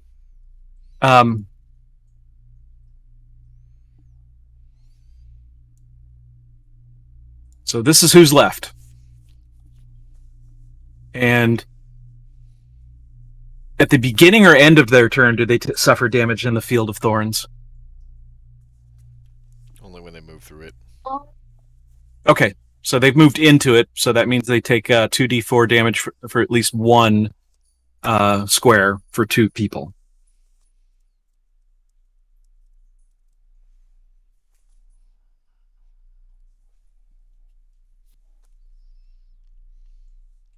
So 4 and 3.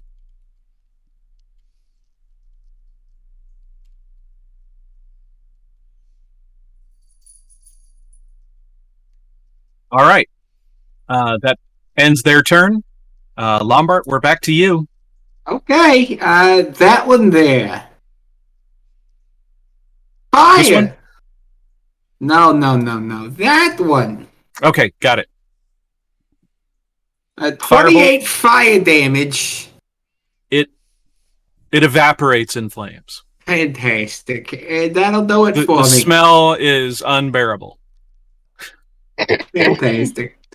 I'll take that one for 200, Pat. I like the idea of Pat Sajak being the one who hosts Jeopardy at some point. Yeah, I mean crossovers, right? Yeah. Mao, it is your turn. I think we know what. Oop, wrong button. I think we know what's gonna happen, but I just hit the wrong button. So let it take place. 21 That's what the great would axe hit if you were within weapon. 5. You could throw it, I guess. I mean, nah. I don't know what the I was effective gonna range go on a for great the. axe thrown is. I was going 11 for the long doesn't hit, bow. but the 21 does. Oh, I'm sorry. When was That's the the great great axe? axe. 11 and 10, they both miss. So they fly Darn. off either side of one of the zombies' heads. I just want to turn around to Lombard and I want to shrug and then turn back around and watch the rest of the battle. All right, Casimir, you're up.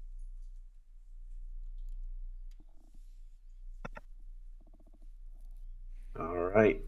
Here we go. Just keep this going. The bullies.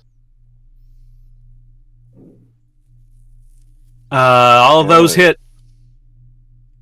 Beautiful.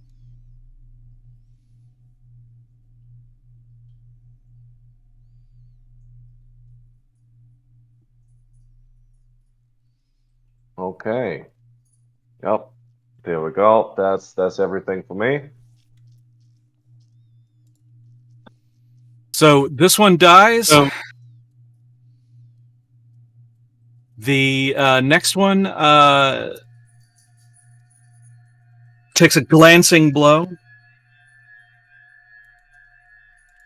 The third one takes a substantial hit. And then the fourth one here takes kind of a medium hit. Yep.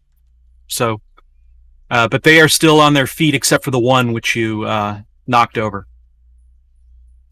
Awesome. All right. That's all from me. Okay. Clay Gollum, Ninja Meows, and Dr. Cox.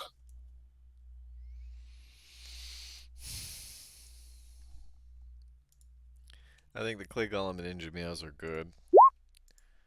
Dr. Cox is going to tell one of these things that it looks really ugly with its jaw all frosted and broken off. So, an epic fail and a 19. So it doesn't pass. So 14 damage is able to kill this one.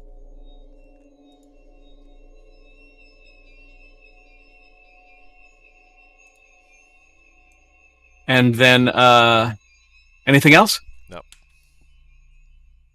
All right, Sylveon is going to use his Eldritch Blasts.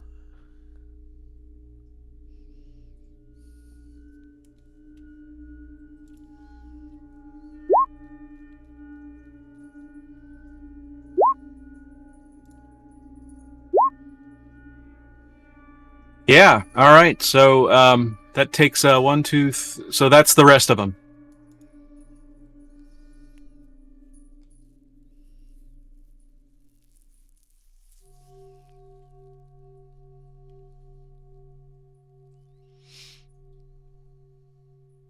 So now they are all laying on the ground.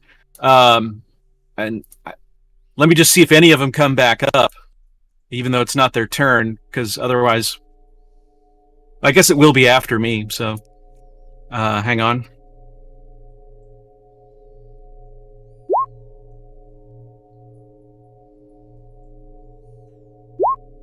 Nope, nope, nope, and yeah, okay, one of them comes up. I'll make him this one. He says, you haven't killed me yet. also, this There's guy's one still alive zombie. too, right? Yes. Yep. I just have him double stacked. I'm sorry. Ah, gotcha. I only saw the alive one. Yeah, the GM layer had one on top of him. So yes, there are two left. Gotcha. One pops back up, and the other one is there in the doorway. We'll say. Okay. It is your turn, Lombard. Are they going to do anything else? Other than Well, I mean, rise they'll up? move forward, yeah.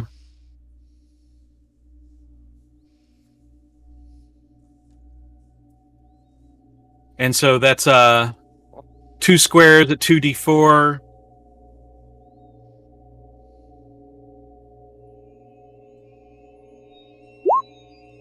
So that's 8 plus 5, so that kills 1.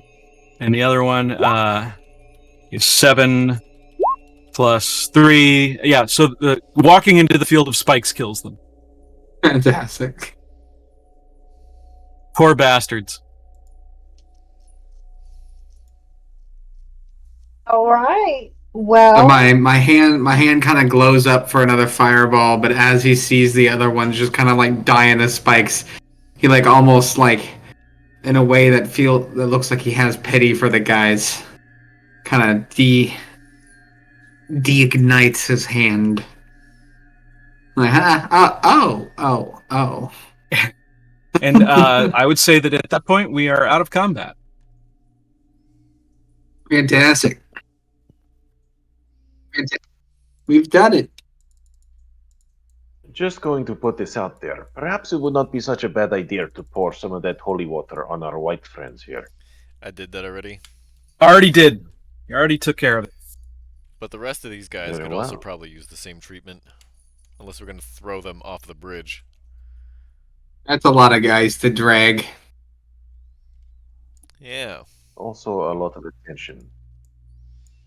Yeah, who knows how So, many else might be around the corner.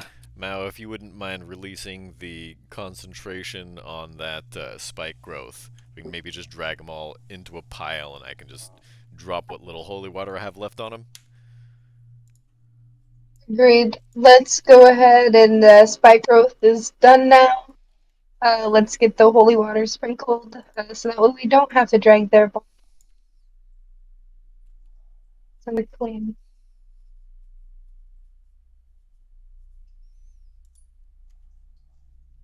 Yep.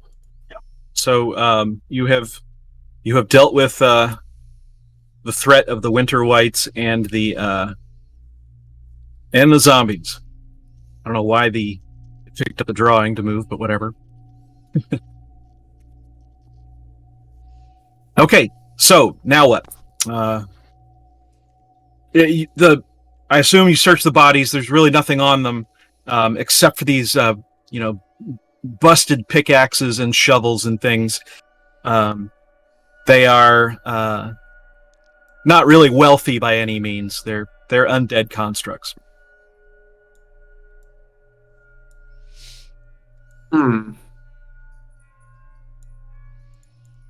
Well, Let's go clear out the rest of the floor. yep.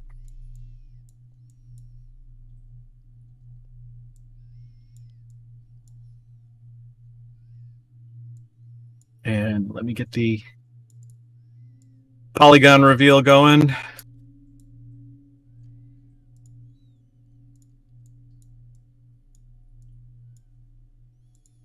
So as you come into this hallway, you see down here that there is there's a door down here. There's a door to the north around the corner. And you can see a door at the top here as well. Let's clear out these 4 first. So that nothing comes up and gets us from behind. Alright, well. Agreed. All right, let's find ourselves some interstitial rooms, shall we?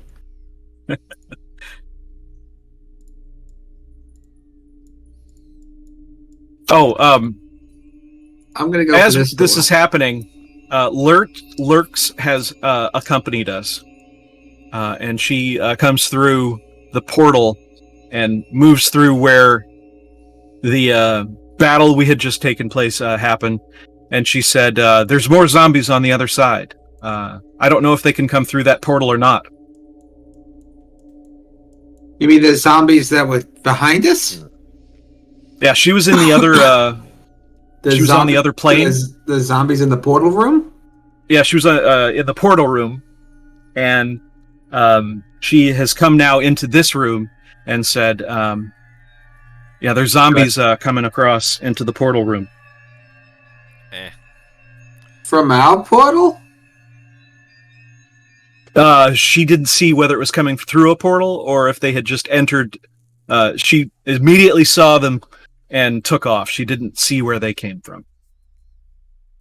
How large is the Okay. portal that we came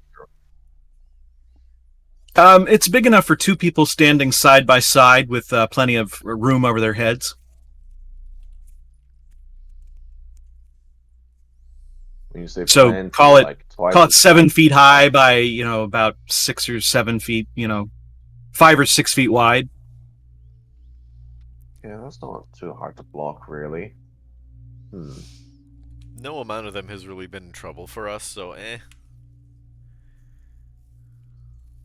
Very true. He was getting in the way and word of radiance. Besides, we don't want to have to fight them and some other shit, so let's clear these rooms out quickly. Yeah, I'm gonna open Okay. this door that I'm standing next to. This one right here. Yep. And when you do that, this room, like so many others, appears to be just an empty room. In this case, you see that there's some turned over tables. But other than that, there's really not much in here. This is an interstitial room of semi-determinate use. I mean, I can look. We don't need money. I could look at the table and see what you find. We can see that the tables have turned. Aha! I'm gonna walk away from this door now. And that's it for tonight, folks. Tip your waitresses. I'm here all week. Yeah. Yes. I'm gonna open this next door. Alrighty. What's through door number 2? If this room could be said to be more boring than the previous one, it definitely is. Are the next 2 like that? Well, the next one is, but the third one, I'm assuming you're going to look at here, has a description. Oh. This one's not as interstitial as the others. It is less interstitial. Hang on. Interstitish. This is has some Moil'ed writing above the door right here. Okay. So Casimir could read it and Lurks could read it, I believe. Yeah. And it says that this is the Interrogatorium Alpha. Interrogatorium. And these doors, and you realize now that the other doors, where it says Interrogatorium, they have been worn away, or that the frost is covering it. But you realize that this is Interrogatorium Alpha, Beta, and then Ceti, and then Delta. And let me read it. It says, a complex construction of metal and iron is set against the south wall. So that's down here. It forms a many-sided hollow defined by 3-foot iron bars, with the entire structure measuring roughly 10 feet by 10 feet by 10 feet. Suspended in the center of the iron framework is what resembles a large cocoon of frosted webs. Hundreds of single web strands radiate out from the cocoon in all directions, securing it to the iron framework. The cocoon hides all features of what it might contain, but it's about 6 feet long and 2 inches in diameter. And let's see, I don't think I have a diagram for this one. So a little theater of the mind. So you have down against the south wall, it has 3-foot iron bars. So it's got, some iron bars. And then it also has webs which radiate out from it into the room, which you notice right away as you come in, that there are these frosted webs, that are throughout the room. So hopefully you can see these. I am drawing a spider web. We see them. They are Pretty not good. connected to the door. Okay. This one is So- connected to the ceiling. Okay.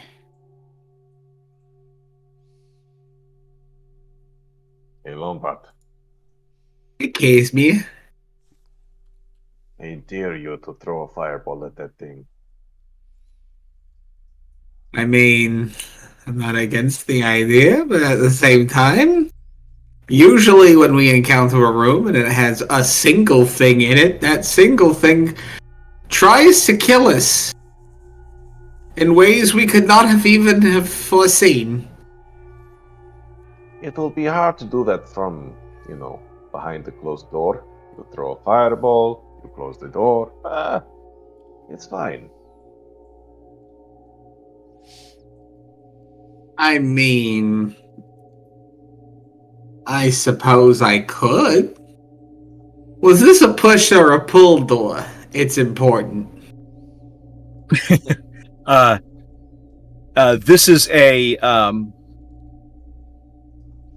This is a push door. Okay. So I would have to kind of lean inwards to have the doorknob in my hands. A little bit, I would have to throw the fireball towards the thing. I would kind of try to aim towards like where the web is anchored to the thing. I can sense To try to break the web is where I would try to place it. Also, let me draw the cocoon because that's important. Attached inside this portion here is a 6 foot by 2 foot, cocoon. Oh, okay. You shoot, and I'll close the door. Okay. You Okay, shoot, I close it. sounds good. In that case, I'm just gonna launch it. Just a 10. Yeah. So you splash against the wall, and it doesn't seem to light anything on fire, unfortunately. Casby, I don't think that one worked. What do you mean? You Uh, shot the fire. Yeah, but like I kind of lobbed it. It lost all momentum. I followed through wrong. I kind of irked my elbow a little bit. I'm gonna be honest with you. Okay. I'll open Roll for the door damage. up real slowly and take a peek. Does it hit? Does what hit? No, The, roll for damage for the elbow. Okay, I got you. yeah, for the elbow. It's a 1d100. Could be very good or very bad. Can't use the arm for the rest of the game. And that's just what a 70 get you. All right. I mean, we could just try to do it again real quick, unless anybody has any other ideas. We could leave it alone, but listen, What's the fun? interrogator. Did a 10 hit? The 10 did not hit the webs. Okay. And it didn't make it all the way through into the room. Gotcha. I was going to So, make I it mean- easy, but it was a little harder than that. That's fair. I mean, that's yeah. I mean, I rolled a 3 for God's sakes. Goodness gracious, I didn't deserve it. I mean, Hasby, if you just want to open the door, I'll just do it again. I'll just do it again. Yeah. All right. All right. So Casby's gonna swing Give the me a door roll. open. I'm gonna smack it. Okay. All right. I think I'm gonna pass the reins over to somebody who is obviously gonna be much more. Cantrip. You're right. No, I have Firebolt. Okay, fantastic. Please, I come over and I Sylvia, say, show me how it's done. Because obviously I'm not getting it. I do not wish to presume, but... No, you have my if I full may. permission. You may step on me if you would like. I deserve it. Thank you very much. Merci beaucoup. Look at me And that so, book that you know. I roll a 14 and do 21 fire damage, and so we see that part of the web has started to burn away, and it's easier to get to the where the cocoon is, the steel bars are. So there's not an erase, is there? Yeah. But it clears everything. There's Yeah, not you like an just have to eraser pad, right? select each one. You can select the individual lines and delete them. Okay. Just have to use the selection tool. Yep. Oh, yeah, okay. So I'll clear some of these out.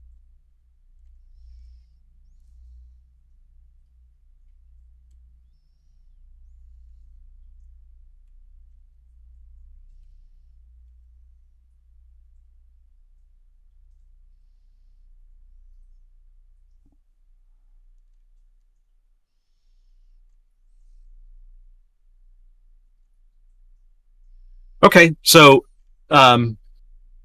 that's what the current system of webbing looks like.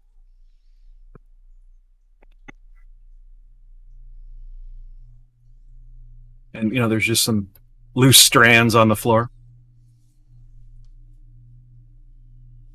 And I say, Oh, straying so close. should I clear more out, or is that enough, or what should we do? Yes, You I know, mean, I think you get to you it? should take a look and tell me if you see anything on the roof. I mean, if there's webs, perhaps there's something lurking around. Don't you have true sight, Yeah. Casimir? Hmm? Don't you have true sight, Casimir? Lombard has true sight with his gem thingy. You have to use a charge for it, but I can see things, yes, but if something is to hide, let's say, I'm not really good at seeing those things. If it's I have focused on X-ray something- vision. If I use 2 charges, I could use X-ray vision with my crystal eye thing. Yeah. Do you want me to scan the baggage, Doctor? I think Casimir All right. was more worried that like there was something hiding there that was going to jump down and ambush us. That's what I'm saying. If I have X-ray vision, I can maybe even just see what's in the cocoon. Maybe. Yeah, you should be able to. Let me see.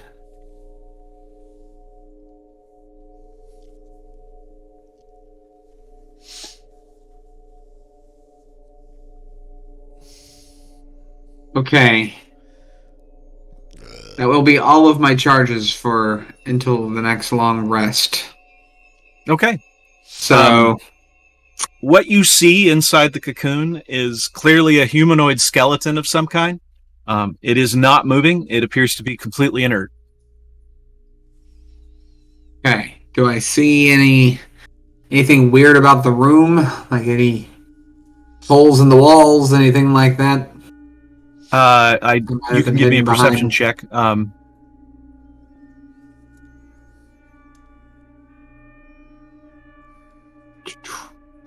13. Yeah, I you do have don't a see passive any 17 obvious. perception. You don't see any obvious traps, holes, murder holes, plates on the floor. The only thing you see is this cocoon and the smoking remains of about half of the web. Okay, and you did say that this skeleton looked humanoid? It's humanoid in shape. If you had to guess, you'd say it's about a 5'10" human. Okay. Similar to what you've seen, the zombies be, like height wise. Casimir, I think there's a person there was a person inside of that. I think maybe it was like a fairy or something. I don't know how fairies work, but it seems like they have a cocoon stage. And this one's in that. It's like currently turning into goo and then gaining its wings, but like My it dried friend, out. I am Fey on my mother's side, and there is no pupil stage for the Fey. Well, They are not maybe there is butterflies. maybe Moil'ed Fae. I mean, I don't know, man. This is true. I don't know. I am not familiar with the life cycle of Moilians. I apologize. My assumption could be incorrect. Okay, Either way, there's just the people in there. And they don't. It doesn't seem like anything's gonna happen if we destroy Okay, this. Casimir instantly dies. No, I'm kidding. Oh God! Could you imagine? I'm just gonna use what's it called? There have been no Eldritch traps Blast. like that. True. You have missed those traps magically somehow. Thank God, dude. I will shoot down the webs that Okay. are still supporting this thing. With the, Yeah, you've got enough Eldritch Blasts to just like force all the stuff out, and so now essentially there is nothing left around the cocoon except for it's like leaning up against these iron spikes, kind of by itself. Okay. So this is an interrogation room of sorts. There's no The other object trapped- Interrogatorium Alpha. Yeah, this is if you were to guess based on what you can see in this room, this is where they torture people. I mean, yeah, they got creative with it. They've got ice spiders and things. Don't know how much information they got out of this guy though. I'll take out my what's it called? My bookmark and try to cut this thing open. Sure. It's very easy to do. There is a completely desiccated human, obviously Moil'ed corpse, it seems, in this bundle of fibrous cocoon. It is wearing only a loincloth. It's a man, but he has a brass chain around his neck with a vial hanging from the chain. Oh, drink it. I'll take it. Yeah, it doesn't sound like there's liquid in there. You can't tell what's in it. Put it up to your nose and snort. You know what? That is a great idea. You Here should you go. waft it like It's fresh. It's fresh air. It's bottled oxygen. waft it Indeed. like the You know what? scientists. I think I can pick up a nice smell from here. Why don't you just double check for me? It's Moil'ed poppets. No. It smells like old dust, and basically like the entire place does, like an old house that's been abandoned for a long time. This old house. Oh, they're really packed Yes, in yeah, with Bob these- Vila. It smells like Bob Vila. Oh man, that man smells like pine. Yeah, pine sol and black pepper. That's what it probably smells like. By the way, Lombard, your X-ray ability, how long does that last for? Because I mean, if it's I've got it for like a minute. damn, we could For 30 almost feet. clear Before it like runs out. all of these. You could just can you check everyone for cancer quickly? I can give everybody cancer for the X-rays. Oh God, yeah. Anyways, I'll run over here. I'm gonna X-ray vision through this door. Yeah, there's nothing in there that you can see. That one is a very boring room. Who has the vial? Casimir, did you have the vial on the chain from the necklace? I think so. Okay. You're probably lagging because you're in Thailand. Yeah. So, do you want to do anything with that vial is the question. Like open it or look inside it. I didn't hear anything before, I don't know, I guess I figured 5 seconds ago. Okay. Well, I mean, I was trying to coax Lombard into smelling it for me, but it doesn't seem like he was really taking the idea. No, I ran off because I needed the X-ray vision through these doors. Okay. you can use your X-ray so, vision I on the mean- vial too if you want. Okay. I mean, I guess while I was standing over there, I could have done that. It would have just kind of been active, so it would have done it whether I planned on it or not. Like an X-ray in an airport, you see the faint outline of something in there. It might be a piece of paper. A It's bomb! very, very faint. It's a bomb! Is a bomb? It does. I'm just impersonating the TSA because of the X-rays at the airport. Anyways, looks like a piece of paper. You say? Ah, Hey, Casey, okay. I think there's a note in that bottle. I think there's like a letter in it. Really? Yeah. You're not messing with me. No, there's like a piece of paper in it. It looks like a piece of Okay. paper. Well, you know what? Then you will have no issue standing right next to me. That is right, yes? Yeah, I mean, come over here. I just wanted to try to look through this doorway. You don't see anything through that doorway either. Okay. All right, Casey, open it up.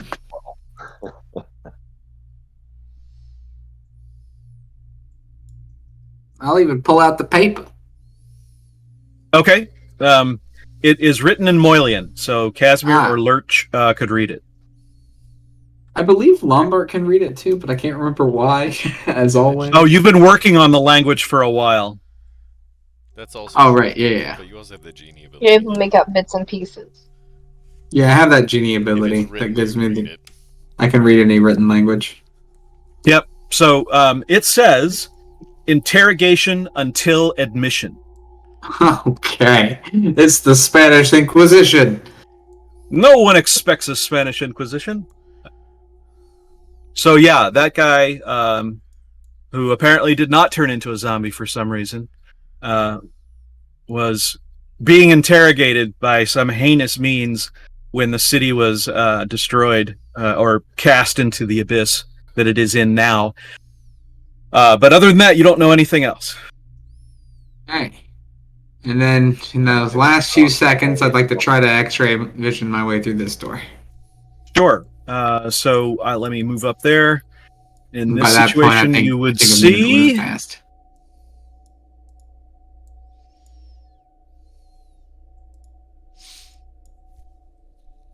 You see a couple more doors and a hallway that turns to the left here. Okay. I think it's probably fair to say that, like, by that point, we minutes probably passed at that point now. Yeah, I'd say that So, that's probably yeah. fair. So that's gonna Based end on the amount of X-ray walking vision. that we've done.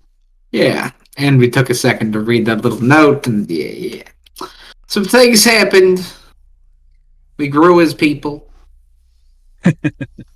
I'd like to think we've grown. Okay. Well, Caspian, the hallway immediately on the other side of this door is clear. There's some odd doors that we're getting ready to come across, but there's a hallway leading to the left from this through this door, and I can't see all the way down it, so perhaps it's best we approach with caution. I mean, how quietly can you open this door? That's a good point, actually. Is this a push or a pull door? It's important. This one is a pull. I might be able to wriggle this one loose for you, KSB. I'd like to quietly but firmly try to open this door. I don't know if you want multiple rolls on that front, but I mean, I'm kind of down to try to yank it open, but quietly. Sure. Yeah. Let's. It'd be like what is like an athletics better and of your athletics or acrobatics my or sleight of hand better. if that's better for you. No, my athletics is by far my best bet. That's a 17.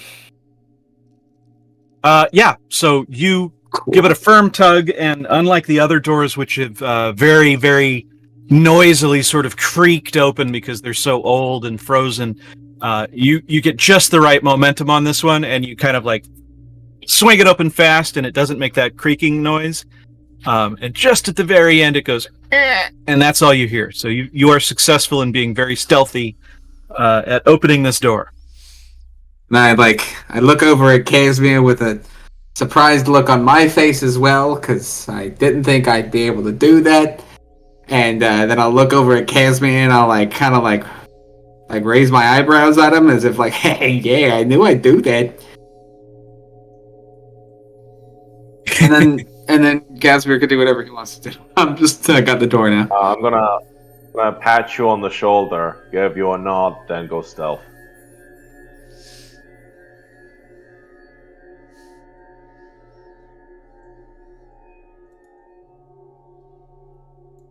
Yeah. Okay. So, just a second. Let me expose some things here.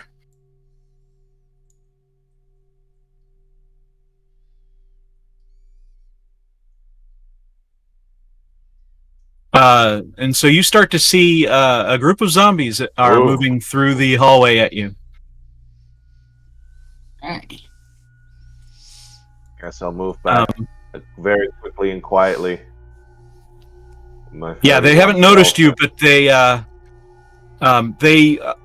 aware. It feels like that something was happening earlier because they are moving towards where the previous battle was. It feels like if you had to pick a direction that they were going and what they were doing, that's what it feels like they're doing. They're trying to head down to where the battle was. I'm gonna try really quickly and quietly to close the door. Sure. Yeah, I mean, roll for it. I'm sure you're going to be fine. Stealth. But that's what a 1 is for, right? Hey, so you I want think me a to roll? 31. Yeah, go ahead. I mean, I know that you'll be fine, but if you roll a 1, then you'll slip and slam the door. Yeah, okay, you're fine. All right, so guys, there The only are a chance lot you had of failing that was if you did a critical fail. I mean, yeah, that's fair enough. That's an 18, but an 18's like, yeah. That makes sense. But yeah, guys, there's like a lot of zombies heading this way, and it seems like this way. I don't know, Lombard, can you just like hold the door closed? I mean, I could try. Odor. I could. I mean, I don't have any problem attempting to do that. However, I think it might be prudent to try to talk to one of these, because this is almost like a put together force of zombies here. There's like almost a plan being put out here. I think these zombies are being sent.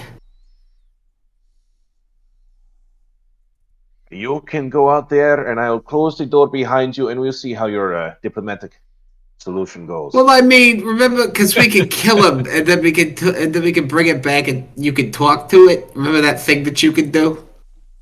I can do that, but that will require us killing all of them. And I suggest if that is our plan of action, we should be prepared, because it is not a small horde. I mean, they take like one hit. You and Sylveon are gonna take out half of the population in one turn. Can't you just like get in there and wand of Dave them? We don't have that many charges left. I don't know would if it'd be a like good to do idea. that. I have found that it has not really been working so well. I feel like it might only have one good shot left in it, and I think that is probably best for an emergency. For now, though, if any of you see a charging station, you let me know. I want to Doesn't it charge this thing recharge back when up. we rest? It does I not. don't know. It does recharge. You can recharge it. If you recall what it looks like, it has 2 bronze fittings on either end, sort of like ferrules or something on each end. And when you pulled it out of the holder, it clicked out of the holder. Ah, the holder is go back to where I got it. The wand of Dave has an iHome. Yeah, exactly. It's like a Roomba. Well, at least it doesn't need to be done for it to recharge. True. I mean, wait, did we get this out of that room where the ice was closing in? This was in the one of the first rooms in the Tower of Mourning, it was called. And it was in a pedestal that you pulled it out of, and that's where it was resting, apparently, possibly charging. Okay, that's a long way to backtrack, though. Never mind. But And yes, apparently so zombies are coming from that direction too. Like, according to Lurch. Well, we are to be met on both sides if we stay here. I don't know if they're just going to sit outside the door or try find another way around, but yes. What should we do here? I think we could perhaps move back from the door, let them open it, and then we all shoot our volleys. We all have range. Yep. I mean, I have no problem with that. I have a fireball awaiting for them. I'm gonna get the hell out of the way. Got my bow. I'm gonna go and open this door over here.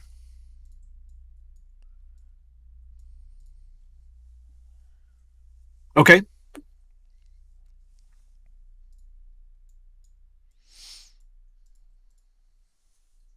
All right, I guess I'm holding the door for now while everyone's getting ready, preparing yeah. their actions. Yeah, as soon as I'll prepare an action too. Actually, yeah. As soon as somebody walks to that door, I'm gonna throw fire in the face. Or at least I'm gonna try. The past couple of rolls haven't been too great. I'm going to choose my moment now to run back and try to get into position, and then hold an action if the door hasn't opened yet. Yep. All right. So you guys, we're all at the door. We are ready to blast. Casimir, you're there, and you don't know what the zombies are doing at this point, but wonder if I can was do holding it it. this way. Ran away. Holding an action to shoot. Eldritch Blast. So you guys are just waiting at the door for them to come through. Yep. Okay, well, you're not going to have to wait long. That's where they've been heading. So they're going to open up this door, and you're going to see them through the door here.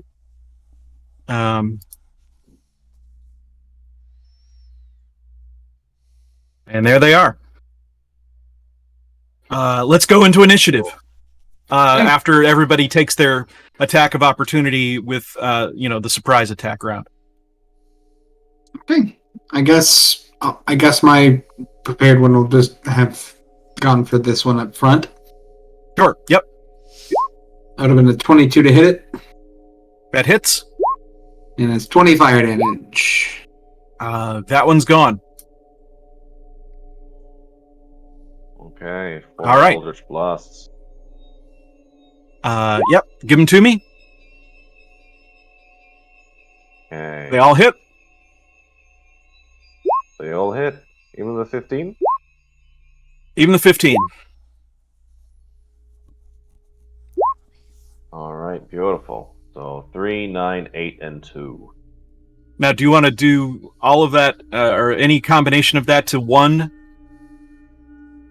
Yeah, I'll You shoot get the sense all of that they're them. about 10 hit points each. So you can either kill 2 or damage 4, or kill 1 and damage, 2. I'll kill 2. Like Okay. boom and boom. Yep. So. All right. And Mao, since you're right up there, go ahead and take your attacks against the zombies at the door.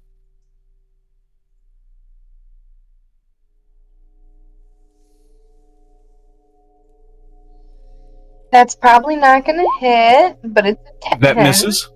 But it does so, it misses with style. Ooh, and this one's gonna be the stylish of them all. Oh! That's a critical fail. Yeah. It flies like a wounded duck through the hallway and does not hit the. Do you have 3 attacks now or just 2? No, that it's just bugging out. Okay. It might roll another one. I don't know. The D20 is just being very weird. Yeah, you miss. You miss there. Yeah, and since I'm there, I'm going to use my Eldritch Blasts.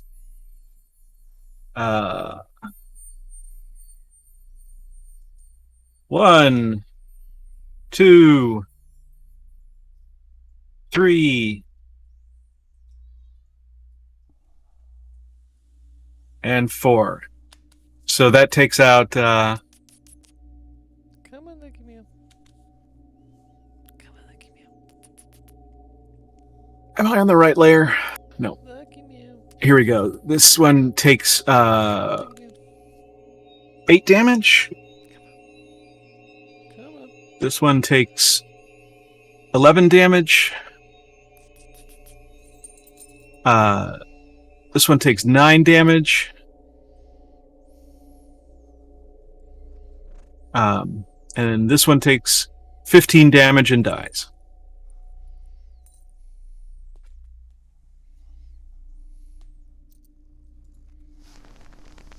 Okay. Let's roll initiative. Hold your horses there.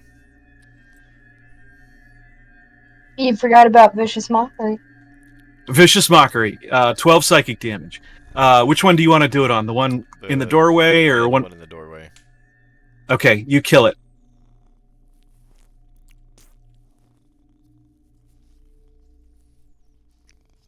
Now we should roll for initiative.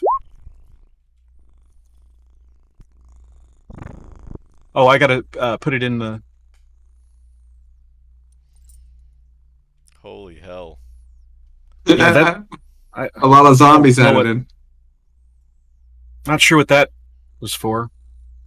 Well, if we would like, it is time for the second regularly scheduled break. Oh, okay.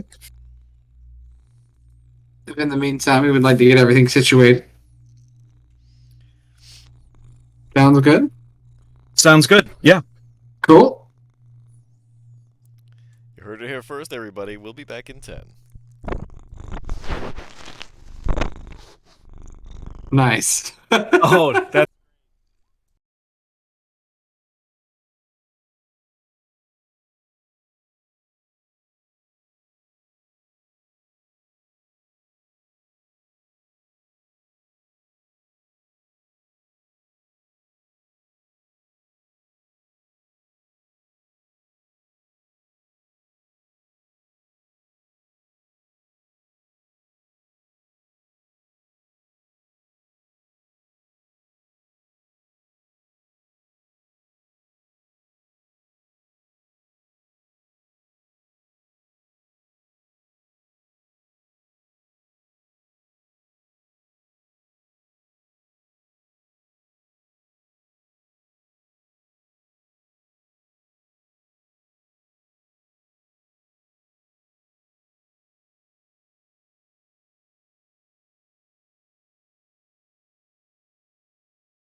Greetings, everybody. We're back with the exciting conclusion of tonight's episode of Tomb of Continuation. And here comes another zombie horde. So, Casimir, you're first in the order. Now that you've all taken your opportunity attacks, your surprise attacks. All right, awesome. Well, I guess I'm just not gonna waste any time here, and yeah, let's just do a synaptic static. That should hit all of them. I think that is 20-foot radius. That should get them all. Yeah. So, boop.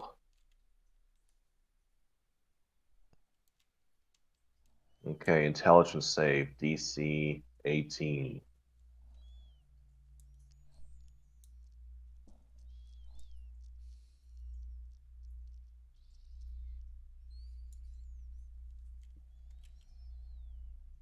And I'm good.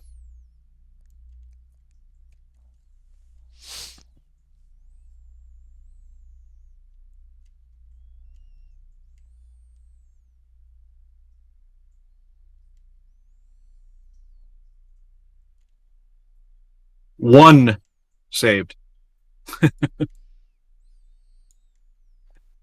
All right.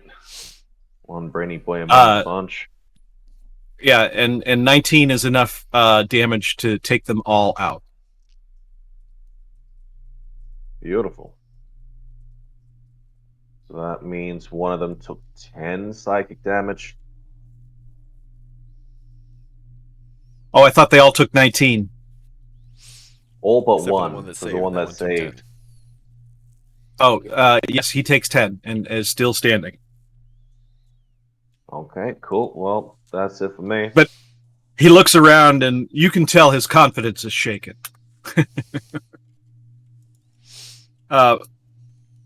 Okay, it is now Syrup's turn.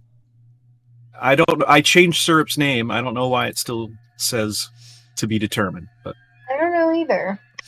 You have to change the default token on the character sheet. okay. Oh. So you have to change this token first, so the name is Syrup. And then you have to save that one as the default token. Got it. Okay. Well, I'll make sure that's we correct next time. It's easy to just type Syrup.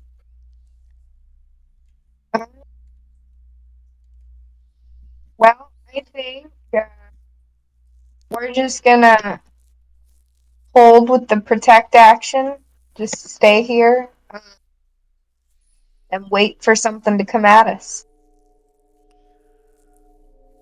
Okay. Let me That sounds good. send. Yeah. Yeah. We'll just know the turn.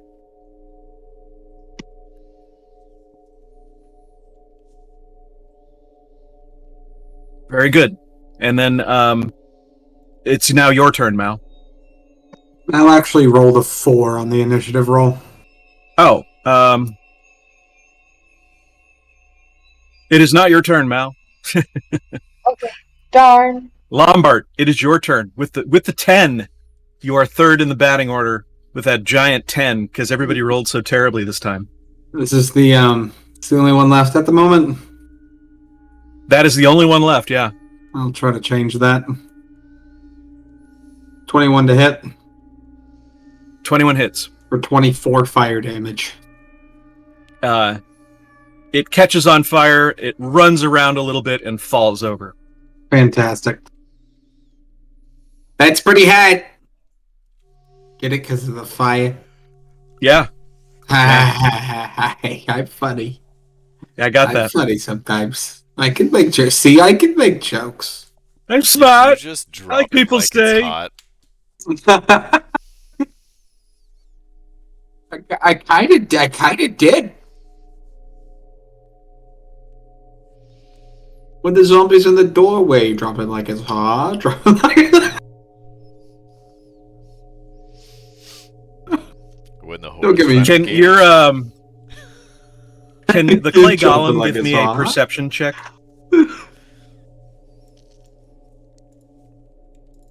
I don't like that. I don't like that either.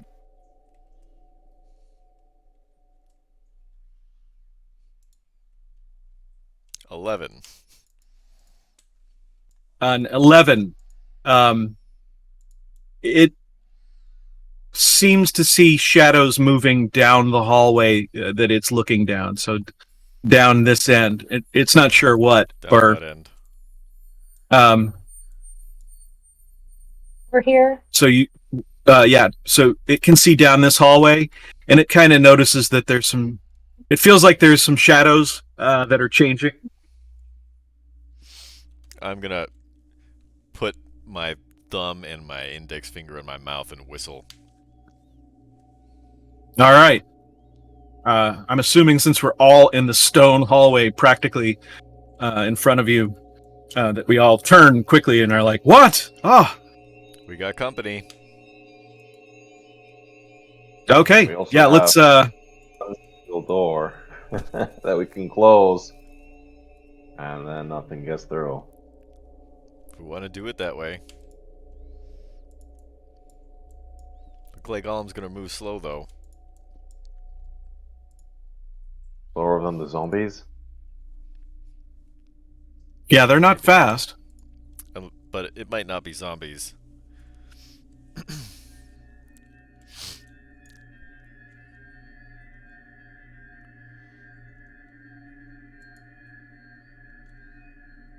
We'll either return fight or we move, one or the other. I mean, I have no preference. Alright, then let's move quickly before these things announce themselves. okay.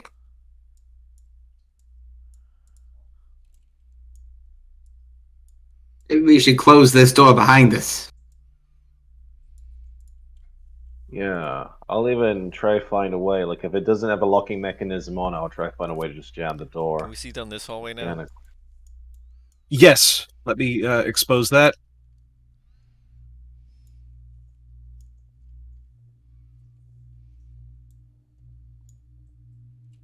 I meant this one adjacent to the clay golem. Oh, sorry.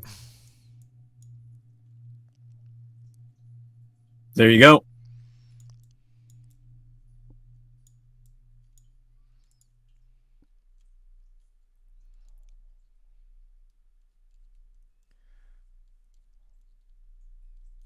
I'm gonna poke my head through the door and go, "Psst, Sylveon!"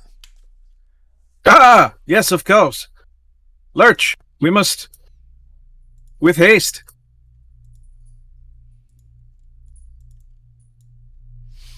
Yeah. And so I'm assuming you guys closed the door. Yes. The clay golem will hold it closed. Okay. Quick, let's clear out these rooms and make sure we don't get pinched. All right. I'm gonna open up this door. All right. Let me make sure.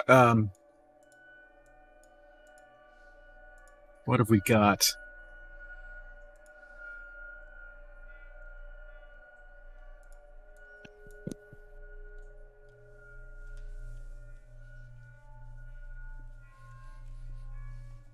I'm missing a number. Where's my number? Let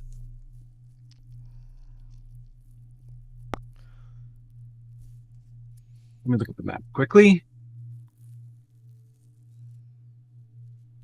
All right. So this is where, now that we're all on this side of the door, let me read to you what it says. The wall separating the cell blocks and the afflictionaria from the rest of the tower, this is 4 foot thick iron over in here, and it feels like it has a strange energy thrumming off of it. And stretching away to the left in a long, gentle curve is this bank of cell doors that you see, and that's up in here. So these are cell doors that have these strange bars on them. And along the northern wall here, on this wall, there is a mural that depicts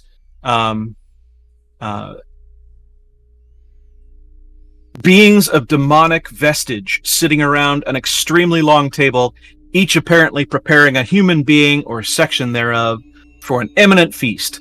Multi-hued lights gleam and gutter from within the many cells, throwing the shadows of the bars upon the mural. So this mural has this demonic feast of human parts going on, and there are lights sort of emanating from these cells out into the hallway.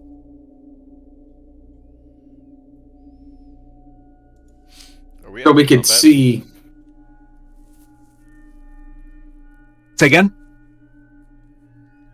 Are we out of combat? Yes, we are out of combat. Sorry. So we can see through these doorways? Because Yeah, you can see in. Okay. The lights I'm gonna seem to look be at a this property of the actual cell themselves. Interesting. Almost as though the ceiling is where these lights are coming. It's disquieting. Like as you look at them, they feel like they're. You feel like it's trying to unnerve you. Like it's a subtle fear that's constantly shifting. Like every time you think you have the expectation of what the pattern is going to be, it does something different in a completely unexpected way, and it's just very unsettling the whole time. I'd like to use And my so- magic awareness to see if I can tell if I can get a little There's- bit more info about this light. Like, is it part of a different? Is it there like a school of magic it belongs to? It feels like other Moilian magic in that it's a combination of both arcane schools that you would describe them and technology, which is more the way that they approached their magic. Right. So it's it's like an architectural kind of magic. They've made the walls do this, but it's clearly or the ceiling do this. It's clearly the part of the design, not. They use magic the way that we use electricity. Right. So they literally just got LEDs, but they're just MLEDs, magic LEDs. So, yeah, very very similar. Okay. All right, guys. I used up a slot to let you know that this is just a built-in lighting system. It's okay. I've got plenty of slots You do left. notice though that it is very unnerving. Like you feel like the total effect is very disquieting. It does make but- me feel like I am the last person in an office in 2002 with those semi-green tinted fluorescent lights. Like even the janitor is gone. Like it's too quiet in the office. It's very you should be able to empty. see into some of these now too, so I can just expose them. Yes. They're clearly cells. They're not very elegant at all. They have maybe the remnants of some kind of bedding. You can't tell. In some cases, it's just a shadow where the stone is a different color, where a bed might have been, a pallet might have been. Those lights are just constantly wavering. And then there is up here, of course, the large mural. Okay. So, does my true sight just let me look through this kind of like illusory walls completely, just seeing like, it's not that interesting of a pattern, kind of whatever? Yeah, these are empty cells as far as you can tell. Okay. And how about this mural over here? Does the true sight look through any kind of illusory thing there, or no? Well, can you describe what True Sight sees? I guess in the context of looking at like objects, what is True Sight Everything. supposed to see? Oh, all right, yeah. Yeah. So if you spend some time looking at this, you need to. Can you give me a Constitution saving throw, please? Let's do it. Constitution bump. 11. Yeah. So you are really intent at looking at this painting. You're not, guys. There's something about this. It just captures You the can't eyes. talk either. Oh ho! I'm just You are 100% focused and not moving, looking at this painting. Somebody put their hands over his eyes. Well, I mean, does anyone notice is the question, because where are you, Dr. Cox? Well, I mean, he's just I mean, standing there. He's in plain sight. sure, okay, yeah. Yeah, I'll walk over there and I'll cover his eyes. Okay. Yeah, so, can you roll a Constitution save again for me? With advantage, now that you're being assisted? Oh, okay.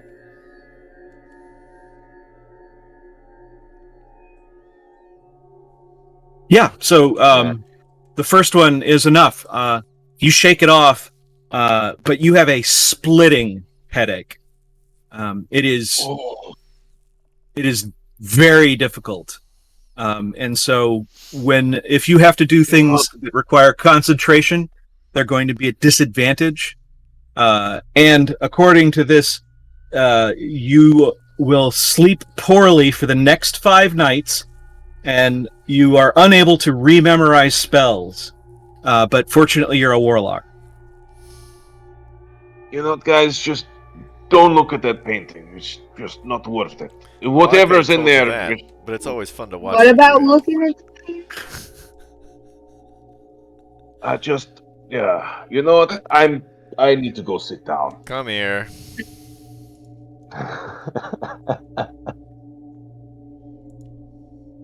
Oh, yes, doctor. Whoops. Oh, a greater restoration. Does that remove curse? Yeah, it does. It does. Yep. So you are uncursed now. You feel quite refreshed. The effects are gone essentially. Fortunately, you have not. It didn't last very long because the images would have kept you from taking a long rest that were filling your mind. Oh, that would have been bad. All right. Oh, doctor, thank you so much. I feel so much better without this headache. Be careful. You're not replaceable. I mean, all right? In the meantime, I'd probably look through this other door as well. And Lombard, you notice that the demons have moved in the mural. They seem to be farther along in the meal. Oh, I see. That's fun. Anything Is to that of this, interest at all to you? Do you want drape it over the mural? Do you want to spend any time looking at the mural? I don't want to. I mean, other than the fact that I noticed that, I figured out I probably shouldn't actually look at the mural. Okay. So as long as I've noticed that in by a passive glance, I do have a passive 17 perception. That's how you noticed. Okay. It may be that Casimir only serves as a warning sign to others. I'd like to look through this door, but I'd like to also call back and be like, the guys in the picture have moved and there's less human on the table. Gross. What's down at the end of the hallway? Hold on. This one has a description. The one that Lombard is looking in. This is a dark cell. Unlike the other cells that you have so far seen, the interior of this cell is cloaked in an oily darkness. The guttering light reflected off the abominable wall from the nearby cells is insufficient to penetrate the gloom in here. Casimir has devil's sight. What about the rest of the hallway? Yeah. These are all cell doors down to here. Yeesh. And they are not... I mean, if you want to go look in them, you can do that, but I'm just going to expose them so you can see kind of how they arrange themselves. But that's what we're looking at here. Oh, and this is a door down here. I forget you can't see that well, but this is a door at the end of... You're in what appears to be a long hallway, and there are cell doors all the way down here, except for this cell, which is dark. All the other ones, interstitial rooms of... Indeterminate use. Yes, they. I mean, again, I can roll to see what you find in there, but there's no particular description that is in the module. Okay. Okay, everybody form up. Yeah, hey, Casimir, maybe take a look in here, but I'm gonna stay a little bit behind you. And if anything happens, I'm gonna throw fire into that doorway. Very well. And so, as I look with my magical eyes, do I see through this darkness? Is it magical darkness or something of that nature? Let's see. You see that there's a slowly dripping foul black substance that looks similar to thick oil. And a pool of this stuff has formed on the floor, and it covers the entire floor of the cell. Only the lip of the floor at the cell front there seems to be holding it back from spilling into the general corridor. So it's just a room with Weird. dripping oil and a big puddle. Yes. Okay. I will relay that to everyone. You probably don't want to go into this one. It looks very sticky. Just a big black puddle. And of course, something dripping from the ceiling. I think we can pass this one. Yep. Okay. What about back here? Yes. So, do you want Sylveon to go take a look? I mean, I guess. Just look around the corner and see what's there.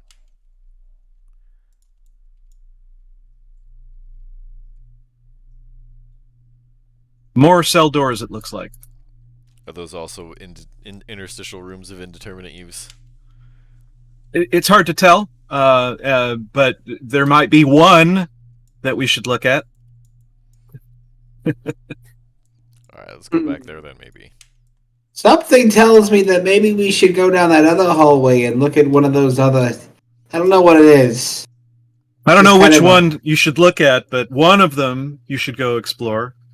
Mombot called and said, "Why aren't you checking the rest of the rooms?" I said, "I'm working on it, Mom."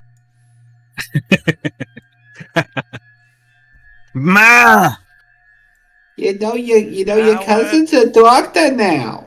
Shut up, Ma. I'm killing Acerric. All right. I'm gonna start looking through these doors. Are these doors like also Yep. barred, or are they like actual Yeah, doors? these are cells just like the other ones. They all seem to follow a similar layout, except for that one dark cell. They all have, the ceiling seems to be that weird glowing light. And if you look at it, you notice that there seems to be a crystal kind of in the middle of the ceiling that makes the whole ceiling do that. And the crystal in the room Casimir's still in front of appears to be broken in the ceiling there, and that's why that room is dark. And then there's this oily black substance on the floor.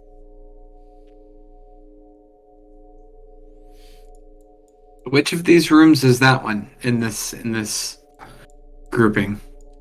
This is the room. I'm sorry. This is the room here that I'm talking about that is dark. Okay, right. And then Is there another one like that on the? If you look in this room, this one, I have a journal entry to show you.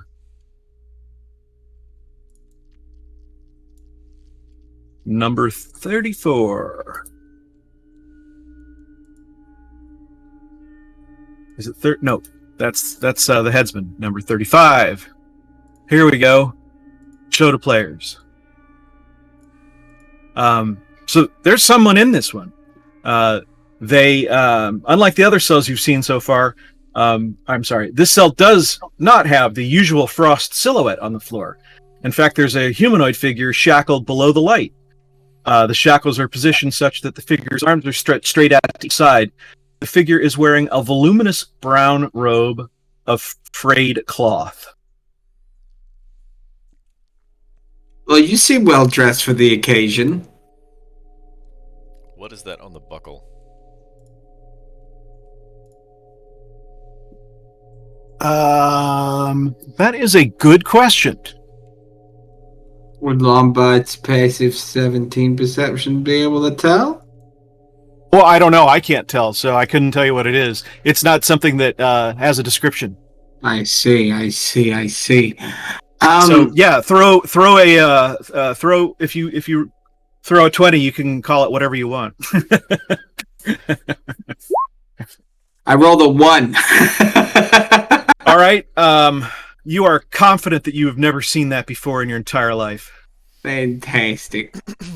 Okay, so there's just a person here. Maybe Lurks can identify it. Yeah, I'm about to say, maybe I could, I'm sure I know maybe So, the Moil'ed word for let me hello. make sure I at read this the whole point. thing here. The figure is wearing a voluminous brown robe of frayed cloth. A hood of leather is drawn over its head and appears to be securely fastened with a silver chain under the chin. The figure is unmoving, and the head lolls down upon the chest. Could be living, dead, or undead.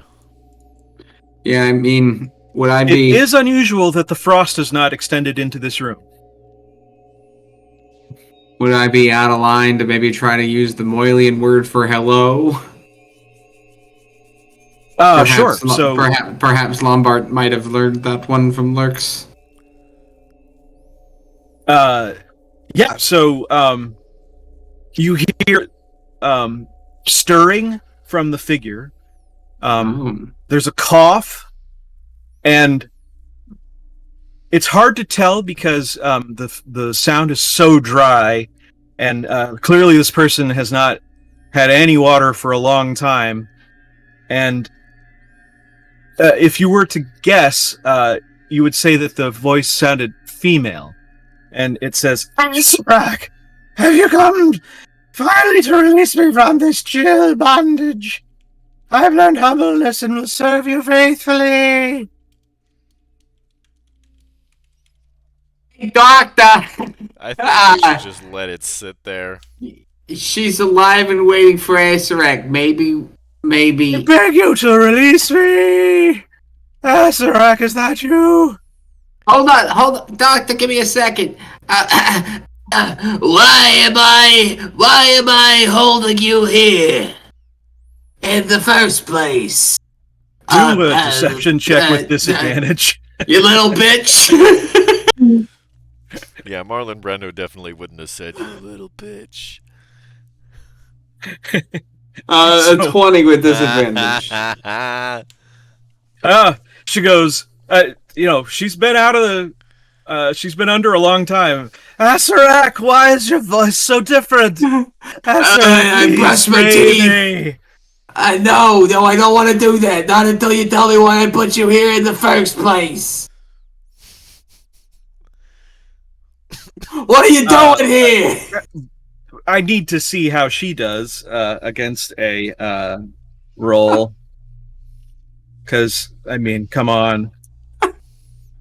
I mean, that's a 20 deception. Nope, she's convinced. She's convinced.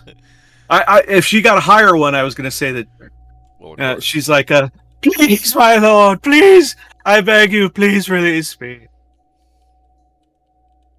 At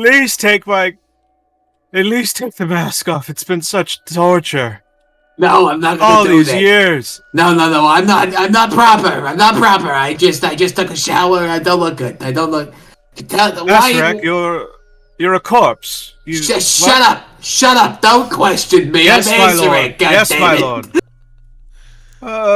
Please free me. No, not done. Why did I tie you up here in the first place again? What's your shtick? She What's your says, whole I have caboodle? no idea, my lord. What's your I name? somehow displeased you. Probably. You don't remember my name. You have forgotten me. So.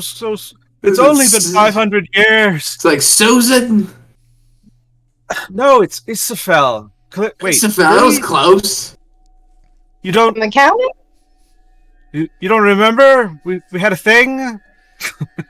Isafel, I hate to break it to you, but I get around. Oh, my lord, of course you do. But you always thought I was beautiful. If only you could see me now. Oh, I can, and yeah. I meant without the mask, but yes, you look great. Right. Yeah, I'm not taking the mask off. You think so? Sure. You think this mask makes me look fat? I think if anything, it just improves the situation that we're currently in. I'm gonna be honest with you. You're kind of a 2 out of 10 when it comes to the face, so you put a sack on it, it fixes a lot of the problems. However, I don't remember why I tied you up here. What is your purpose? What do you do here? What's your job? I was a faithful servant to you until I made that one mistake. What did you do? Are Are you sorry about it? Yes, extremely sorry. Please release me. What did you do that you're so sorry for? Tell me. I'm Mr. Asarak, sir. I am sorry for... I used the dessert fork instead of a salad fork. You piece of shit! You're staying there for another half a century! I'm so sorry! I'm so sorry. I'm a worm. Please free me. At least uncover my face so I can breathe. I might send Moil'ed over at some point with a sponge of vinegar for you or something, but... Oh, Noilanter, I hate him. He's so incompetent. He's kind of an annoying little asshole with the rhymes and stuff like that, but he does a good job. He's got that cool castle thing. I don't think anybody's gonna get past that anytime soon. He has a castle now. It's been 500 years since you've left me here. He took some chateau, like, with the solar eclipse. It was some crazy. He thinks he's gonna do big things. Whatever. I could do big things for you. I don't like what you're insinuating, lady. Well, that's not what I meant. We've always had a professional relationship, but, I mean, I could do things for you. I'm gonna be honest with you. You're tied up right now. I know, but if you were to untie me, or at least uncover my face so I could breathe, then perhaps you would see it in your heart if you had one. I know you don't, but, assuming in that space where the dried up husk of your heart used to be, if you could, grant me mercy and set me free, please. Yeah, you see, the whole thing about that husk thing is that it's a husk, and that, I'm not gonna be doing any of those things. I think I'll be back later. And I'm like, is everything all right? Yes. What was the guy in the dungeon's name? Who was the? You're asking me? Who was the secretary guy? Fuck, what was his name? The guy with all the hands. Oh my god, the architect of the place. Oh my god, what was his name? No, Noilanter is the guy that I made for Chateau d'Eclipse. Oh, right, This was the guy who was like the general manager of the Two of the Nine Gods. I can't remember his name. You don't even remember his name? Withers, how you doing, bud? Your name is Withers. Withers, what are you, just talking to this, shut up. Withers, you dried up old husk, it's Safel, please persuade Asarak to release me. I'm not gonna do that. Sylvian looks at you and he goes, Asarak? Yes, I'm Asarak, and you're Withers. Oh, I wink. Yeah, Withers learned French in the last 500 years. Good for you, Withers. He ran out of things to do. He got Duolingo. It was great.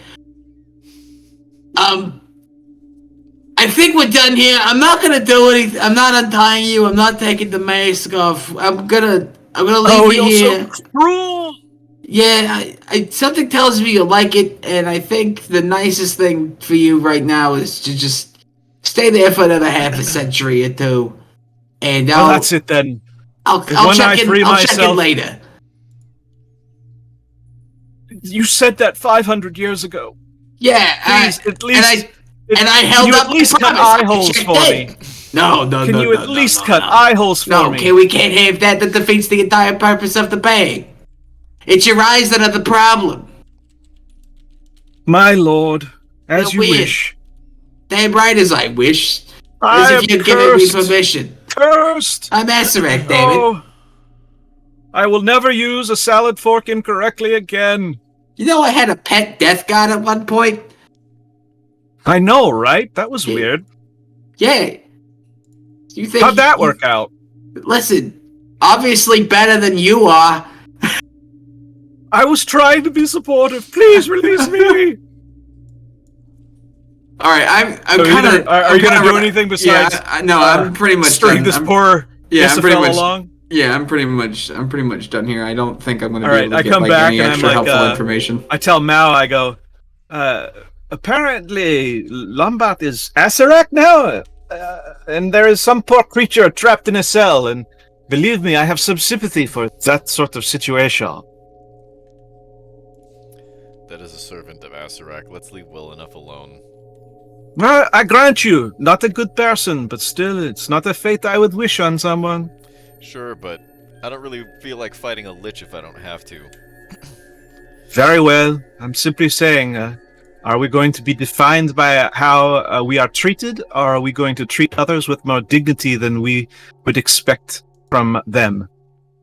If that's a You lich, know, the I bitch really can fucking sit there and rot. Yeah, honestly, Very I well. don't. I mean, I don't really want to Come on. find out. Sorry, I was having too much of a good time. We That fought was enough fantastic. witches It seemed already. like you were going for the long play, where you're going to be an asshole as Asarak, and then we would reappear as adventurers and be like, "Oh, would you like to help us kill him?" But I see that is not the case. I was not thinking that far to the future. I saw an opportunity to be Lombot trying to be Asarak, and I wanted to figure out what would happen. And that's She what is happened. convinced, but she's clearly angry that she was not able to persuade, in her mind, Lombard- Asarak to release her. Lombard would never And- be successful with a deception save, except for one as useless as that one just was. We And, got nothing from that. Potentially. I know, that's unfortunate. But, That's so good. At the same time, there's somebody else that you could talk to about, what's going on in the dungeon and maybe get information from if you needed. My therapist? And then, since we are at time, just as you decide to abandon this poor person or whatever they are to their fate, you hear a loud banging on the door that the golem is holding shut. Oh, they're so grumbly. And they're that's grumpy. where we'll leave it, as Brian Murphy would say. My goodness. My goodness. All right, tap tap. All right, everybody. Thank you so much for joining us this evening and watching. We'll be back next week with Tomb of Annihilation. We'll also be back next Tuesday for another episode of our Star Chasers. our Spelljammer campaign. Spelljammers. Why not say That's Star what I was Chasers? trying to say. Yeah. It's called Star Chasers, but That's right. it's our Spelljammer Okay. campaign. There we go. In any case, Star-Lord, come on. make sure you follow us on Twitter, Instagram, Facebook, TikTok. If you're watching us on Twitch right now, make sure you subscribe and follow us. If you're watching us on our YouTube channel, where you can see all the past episodes of all of our games, including this one, make sure you like and subscribe. If you look in Twitch chat, you can get an invite to our Discord server and come and hang out and play some games with us. And That's until how I next got here. time, Crit Cats out!